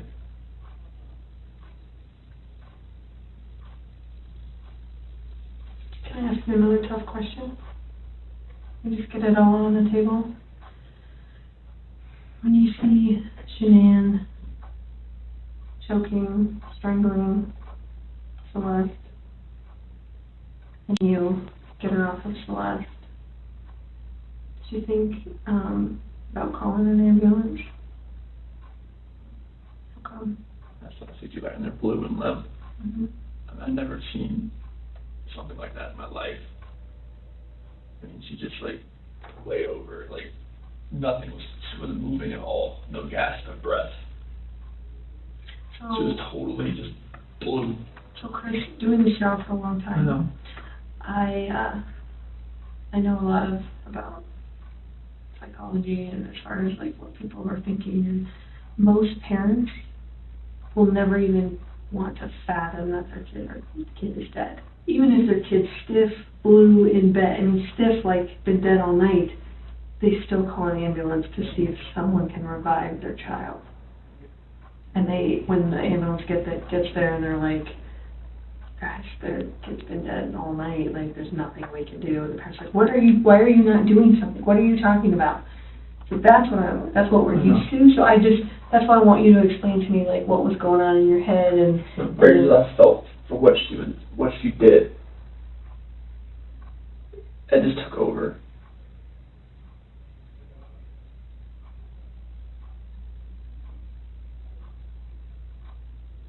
But do you see that? I that kind of understand, Chris.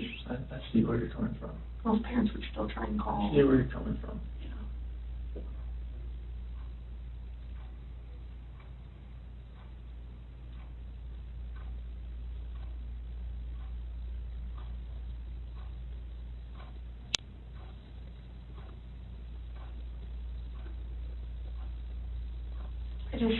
I would hate for Shanann to get a bad rap if she didn't have anything to do with it. You know, it's not fair. I know.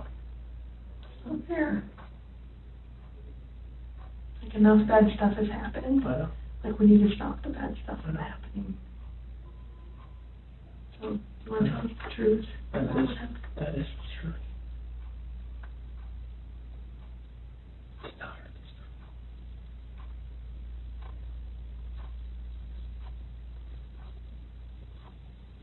I want to make sure.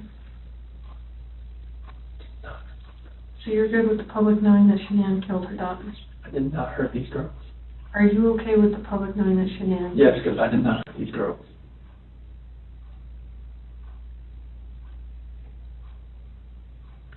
Chris, I'm not sure I believe you.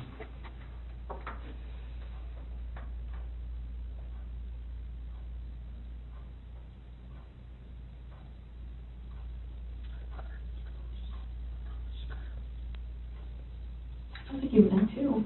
I I don't think you meant to. didn't hurt them. You didn't say them either. You know? I know that. I know that. So that doesn't make sense either. None of this makes sense. Nothing like why she would be there. Any of this makes sense.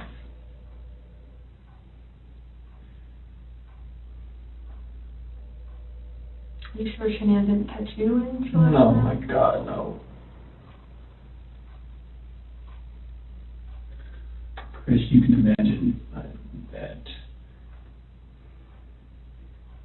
we're pretty cynical in our jobs, right? And tonight we've had to talk a lot about a lot of things. And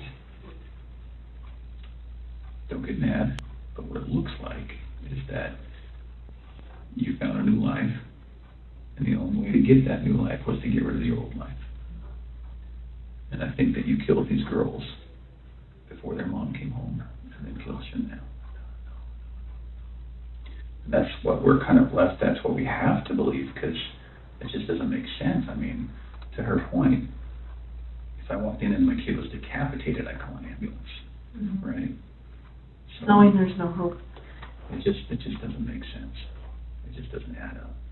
So either you're this monster who says, I just want this young, hot girlfriend, so I'm going to kill everyone and hope it works out, or something. So I think we're very, very close to the truth, but not quite there yet.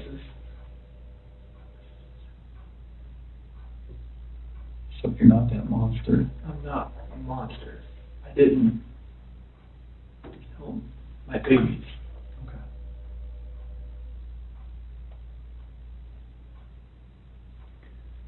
So tell us what actually happened. I told you what happened. I know, but you know, we're getting later into the day. We've done this a few times, and we talk. Then we show you a little bit of what we're working with, some evidence and facts that we know, and then we kind of get our way to the truth. So, okay. Everything I told you. True. So what's going to happen when their cause of death comes back to you for the girls? It's not going to. Okay. You sure? I'm 100% positive it's not going to come back to me. Who's it going to come back to? That was on top of Cece. Okay. What do you want me to say? I just want the truth. That is the truth.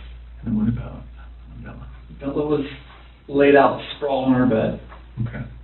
And I saw Shanann on top of Cece, so I ran in there.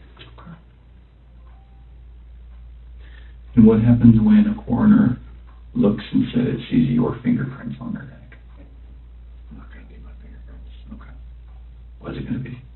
It's going to be Shanann. Are you sure? Well, we don't know about Bella, right? We don't know about Bella, I didn't see Shanann on top of her. Okay. That's the commotion I heard upstairs. Yeah, I'm assuming. Okay. Why take their bodies out of the house and bury them? I was scared. I didn't know what else to do. Okay. Nothing was gonna. I didn't know what to do. Yeah. I honestly didn't know what to do. Scared of what? Scared of what everything was gonna look like. My two babies were gone, Mm-hmm. and I just did that to my wife. And I was the only one left in the house. What do you expect is gonna happen? Yeah. It did look bad, right? And look, I mean, this was a nightmare. Yeah.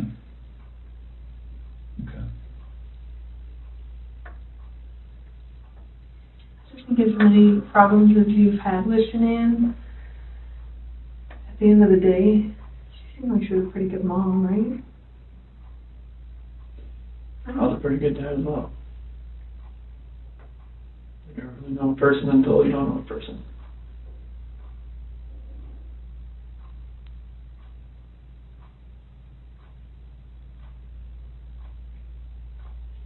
Just would hate for someone who can't defend themselves, like Shanann and Bella and Celeste. Like, I mean, if you're not being truthful about who took their lives, like, that's on them, too. Mm-hmm. And you don't want to do that to them. I'm not doing that to them. I'm just saying, I mean... No, I'm not doing that to them.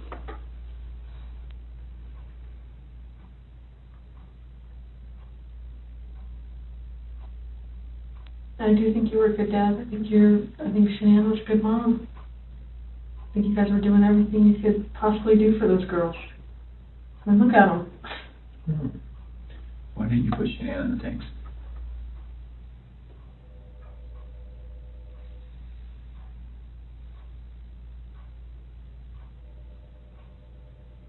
I didn't know what else to do. How far down is she? I don't know, like 2 feet maybe. We are now in the endgame of this interrogation. The detectives have systematically dismantled the Shanann did it narrative. They've told him the forensics won't support it. They've told him the hand marks on the children's necks will be compared to Shanann's hands. They've told him the nanny cam footage, the cell tower data, and the truck GPS already paint a picture that his story cannot survive. And something has shifted in Chris Watts. He is not confessing to everything. He is not going to give a full account of what happened in those early morning hours in that bedroom. But he is, for the first time, beginning to provide information about where his family is. They're at the first location I went to that day. Said calmly. Said practically. The location of his murdered wife and children, offered like a work address. Let's talk about what that tells us, and what the totality of this interrogation reveals about one of the most psychologically disturbing cases in recent American history. When Watts finally begins providing logistical details about the oil tanks, something striking happens. He becomes almost cooperative. He answers questions about the tank depth. He provides passcodes for every electronic device in the house. He gives them the Wi-Fi password, ShinyChair6, with the same effect as someone answering a customer service form. This is not remorse. This is not relief. This is a man who, having been caught, is now optimizing. He has shifted from situation management mode, trying to control the narrative, to damage limitation mode. The question is no longer can I get out of this.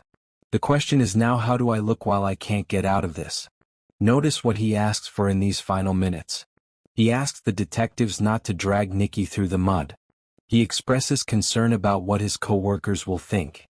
He says, "It looks sick," when asked about his behavior, using the third person as though describing someone else's actions. He never asks how Bella died. He never asks whether Celeste was already gone before she went into the tank. He never expresses curiosity about what his daughters experienced in those final hours. Because he knows. And because knowing it would require him to feel it. Forensic psychology has struggled to categorize Chris Watts neatly, and that difficulty is itself instructive. He doesn't fit the profile of the explosive familicide perpetrator. Men who kill in a sudden rage following a triggering event, with no planning and immediate remorse. Those men typically call 911 immediately. They sit with the bodies. They don't go to work the next morning. He doesn't fit the profile of the classic psychopathic familicide perpetrator either. Men who display callous, predatory patterns throughout the relationship. There is no documented history of cruelty. No evidence of prior violence. No prior sadism. What he appears to represent is a third, rarer type. What psychologists call the anomic familicide perpetrator. A man who experiences his family not as people he relates to but as a social identity he inhabits.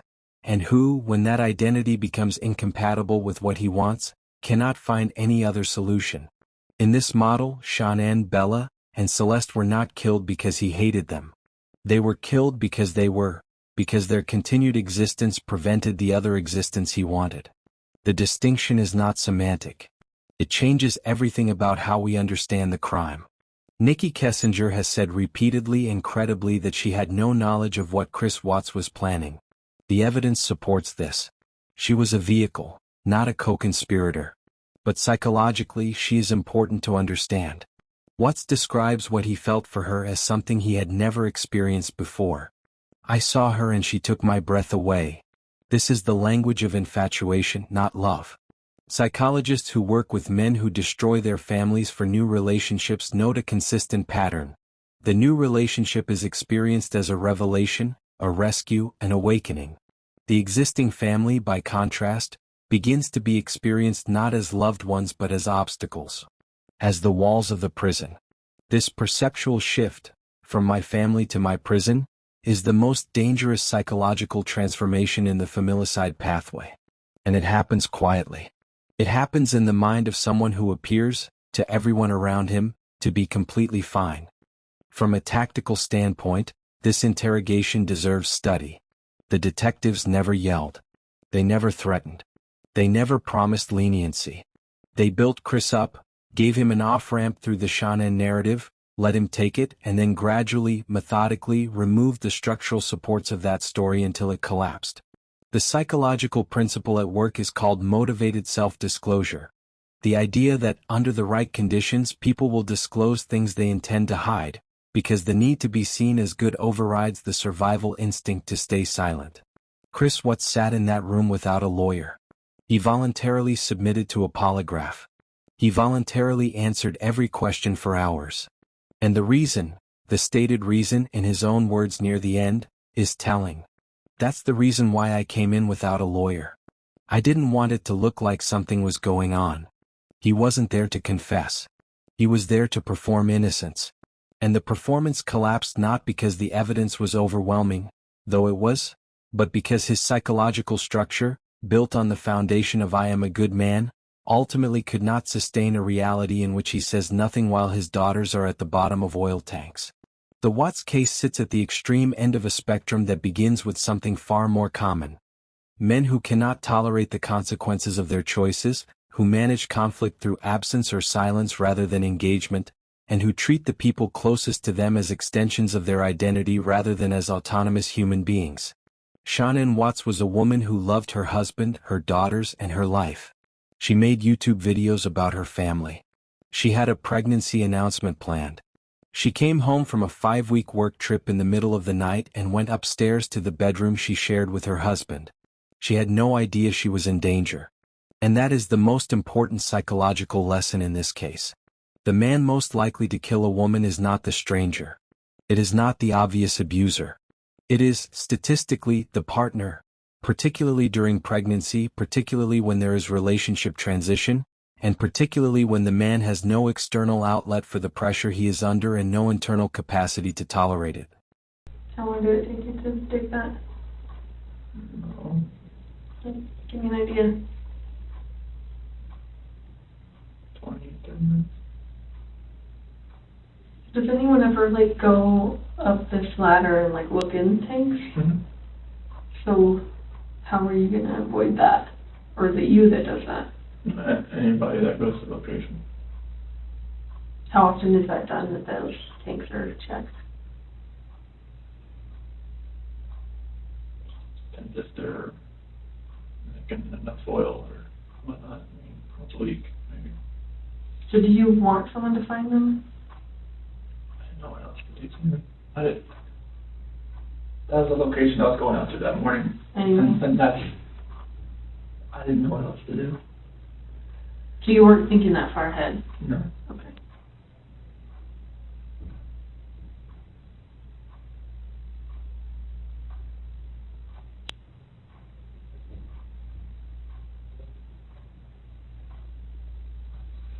Yesterday when you were talking, and again, this is before we kind of got to this moment today, you mentioned that we were talking, you said, I don't know where they are, and then you said something along the lines of, whatever happened to them, this act of pure evil.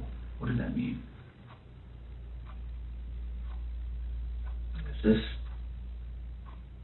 the evil that I saw when I walked behind Shanann and she was on top of CC. And I felt evil for what I did to Shanann. Okay.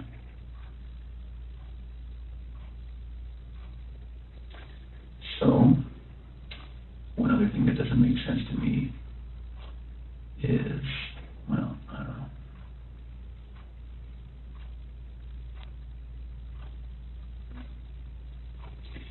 Can you walk me through again, when you walked in, what did she look like? Was it Chanel looked like all you saw was her back? Was it the same shirt that you buried her in? Same underwear? And then was she wearing pajamas?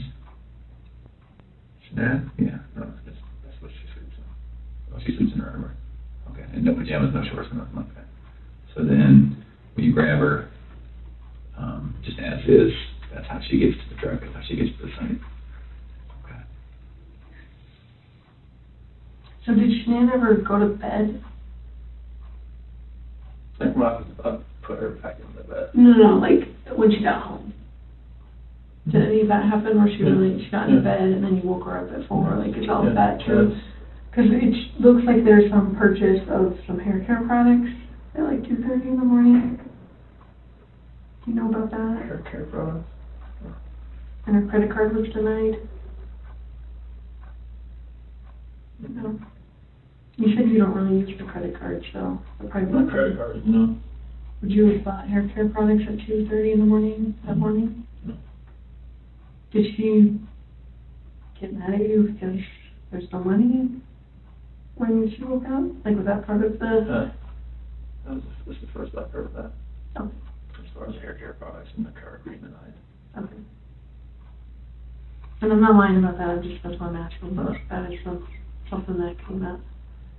Is there any reason she would have a black eye, Shanann? No. Not from a slap or a punch or nothing like that? Never Okay. punched her or slapped her. Is there any reason she would have a stab mark on her body? No. Okay. And no other reason for death? Coroner's not going to find rat poison in her stomach. The only way that she died, she was living, breathing, and wasn't living, breathing after your hands on her neck. Okay.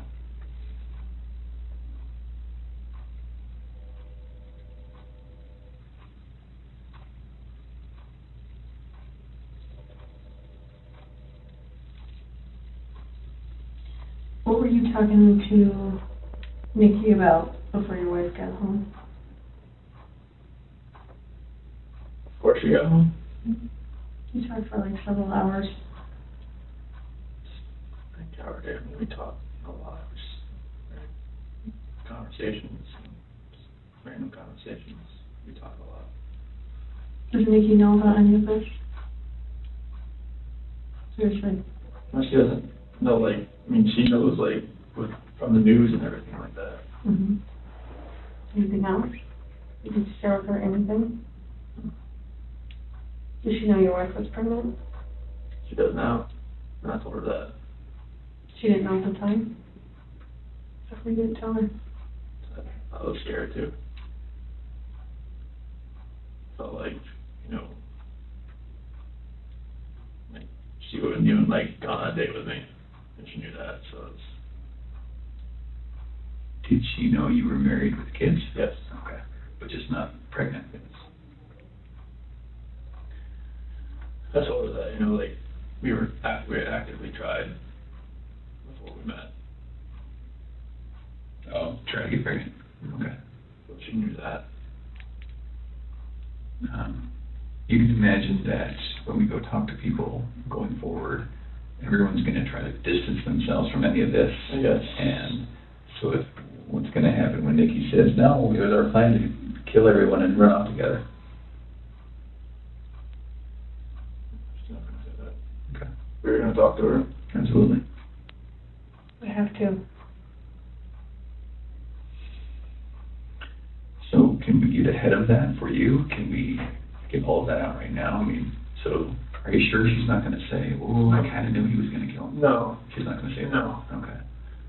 And she's not going to say, boy, we were making plans about buying a house or an apartment. She going to say that? No, like She was just like, once I had my own place, like we could, you know, like hang out more. Okay. So after the separation, after that dust settled, then you have availability to go see Nikki. You guys have talks like that? Yeah, I mean, like she generally liked me. Okay. Please don't put her name out there in the news, though. She's been through enough in her life now. Stuff like that, we never try to put out. But I just know, like, the press, if they got an affair, they would dragging her through the mud. I don't want that. Yeah. We're certainly not gonna try to make that happen. It's vulnerable on any of this. I know, just press finds ways. That's everything.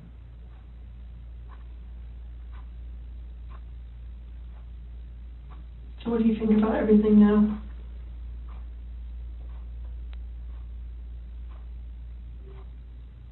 Do you feel sorry for what you did? I wish I wouldn't have lost the control and got on top of Shannon and did that. And then did that. What? Took him out to the well site? Yes.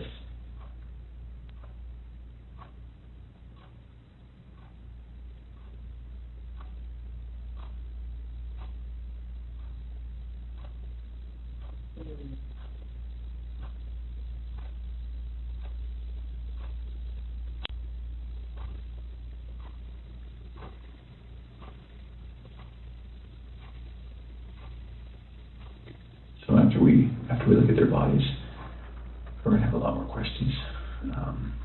Things are gonna be different then, but if you're willing, we'd love to talk to you then too.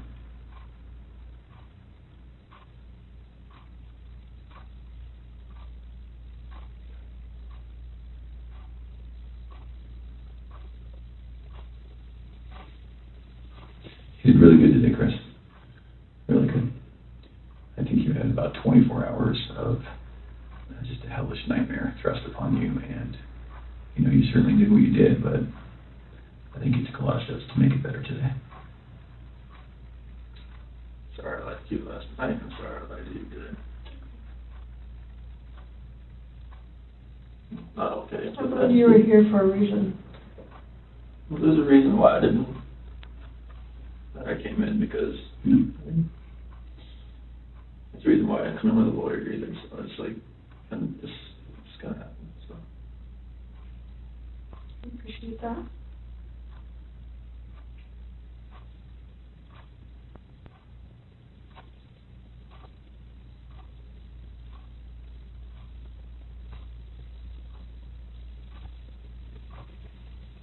Eventually they were gonna find them out there. So, I mean, it was kind of inevitable. And then you would have just been sitting at home waiting for that moment to happen. And then what? Then what does it look like? it looks.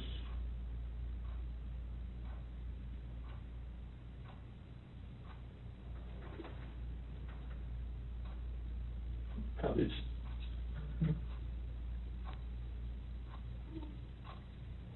But there's many people that say that you're an amazing guy and you would never do anything bad and has never lost your temper, and all those people that say that about you, there's just as many that would say that about Shanann. So we're going to struggle with that for a while. I'm struggling with it right now, I'll be honest. I know you are. I'm a mom. Anybody would. How do we prove best that Shanann did it?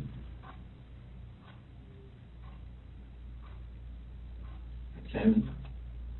Oh, yeah, I get that. That's the only thing. We're gonna see her hand marks. The hand marks are not there.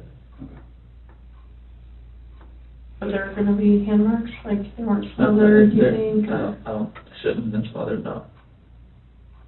And Bella, I don't know, but she was on top of her, and her head was inside. And there was no pillow on top of her. I didn't see you on that camera off.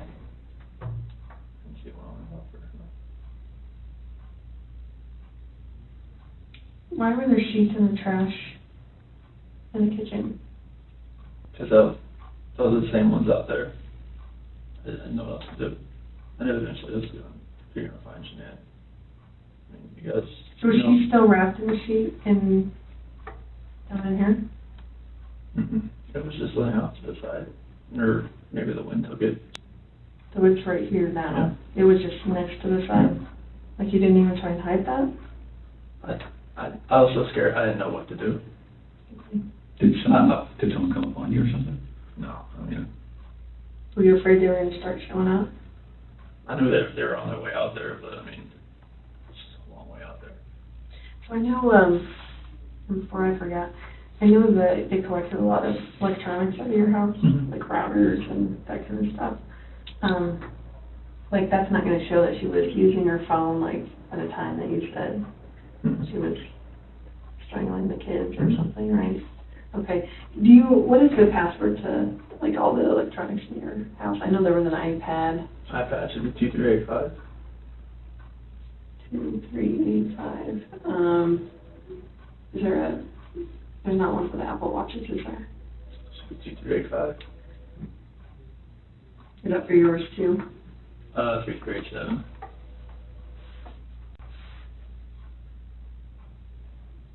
I'm sorry, what was yours? 3387. 2387. And what other stuff do you have? Is there a router, like, is there a password for that stuff? Shiny Chair 6. And the router. Spell it for me. SHINYCHAIR 6. Number 6. Like that. Shiny Chair 6. And then what else what's in there? Is there a desktop computer? Yeah, that one, if it has a password, it'd be 428-4915, capital S, lowercase w. Okay. And what about, is there anything else in the house as far as electronics go, tablets? Well, the iPad's the only real set. The other ones are the kids' stuff, but they're just like Amazon Fires or whatnot. Okay. And you have an iPhone what? Which one? Is that your personal one? Yes, iPhone like 7 Plus or something. What's the password to that one? 3387. And what about your work phone? Same. Is that this one here? Mm-hmm. And obviously Shanann had a iPhone, right? Mm-hmm. And what was her password? So it changed to 013119. And what was that password? The due date the next day. Nikki told me that one. Nicole told me that one. Okay. So there's too many Nickies, Nicole. Yeah, we noticed that. It was getting us very confused. So no other electronics. What about the Echo? Does it have a password? If it does, I'll never know if it did or not. Okay. You just say Alexa and it starts listening. Oh, it's an Alexa. Is it that Echo still? Yeah. Yeah. Okay. The product's called an Echo. Okay. Any other ones that you can think of?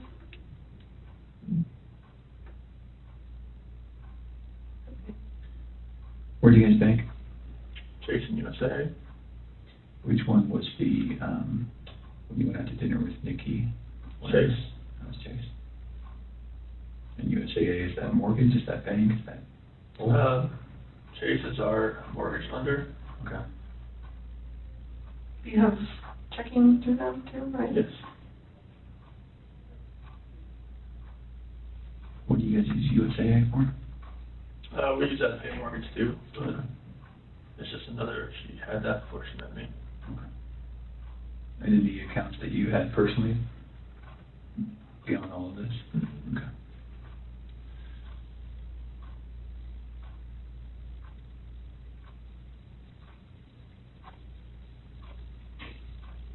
I was gonna ask you, like, sorry.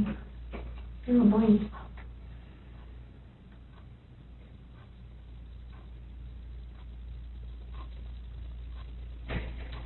Oh, the security system.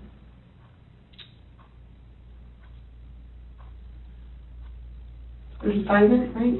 Vivint, yeah. Vivint. It's either gonna be 3387 or 2385. One of the two. And the passcode, like is Mustang for if you ever have to talk to them. Bro passcode.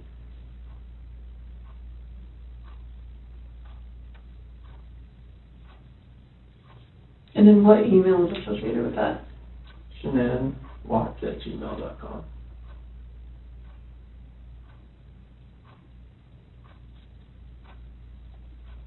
Do you know her Gmail password? Repeat that 428-1915. It's just any of her, if most of her passwords are that. Okay. Amazon, everything. And what is that? Is a phone number you said? Yeah, What phone number is that? her ex-husband's mom. Okay, that's weird. You stick with the password. She just remembers it? Or she's had it that long? They were really good friends. Okay. She's kept it.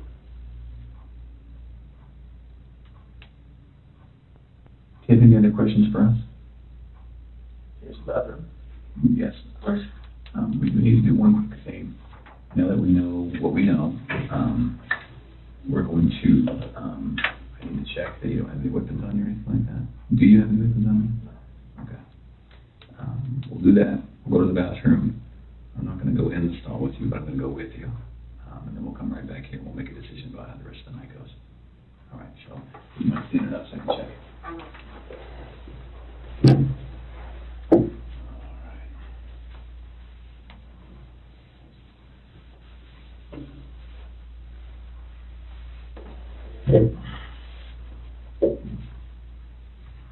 All right, let's go to the bathroom. Yeah, leave this in here. Yes, please.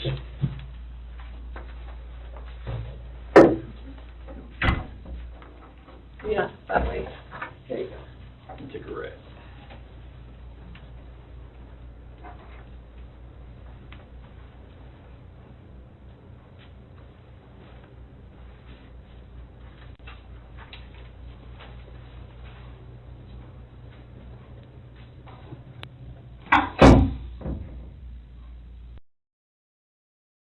I'm gonna take it with me for now, though. And then just for everyone's protection, I'm gonna leave that recording. Roger. Yes.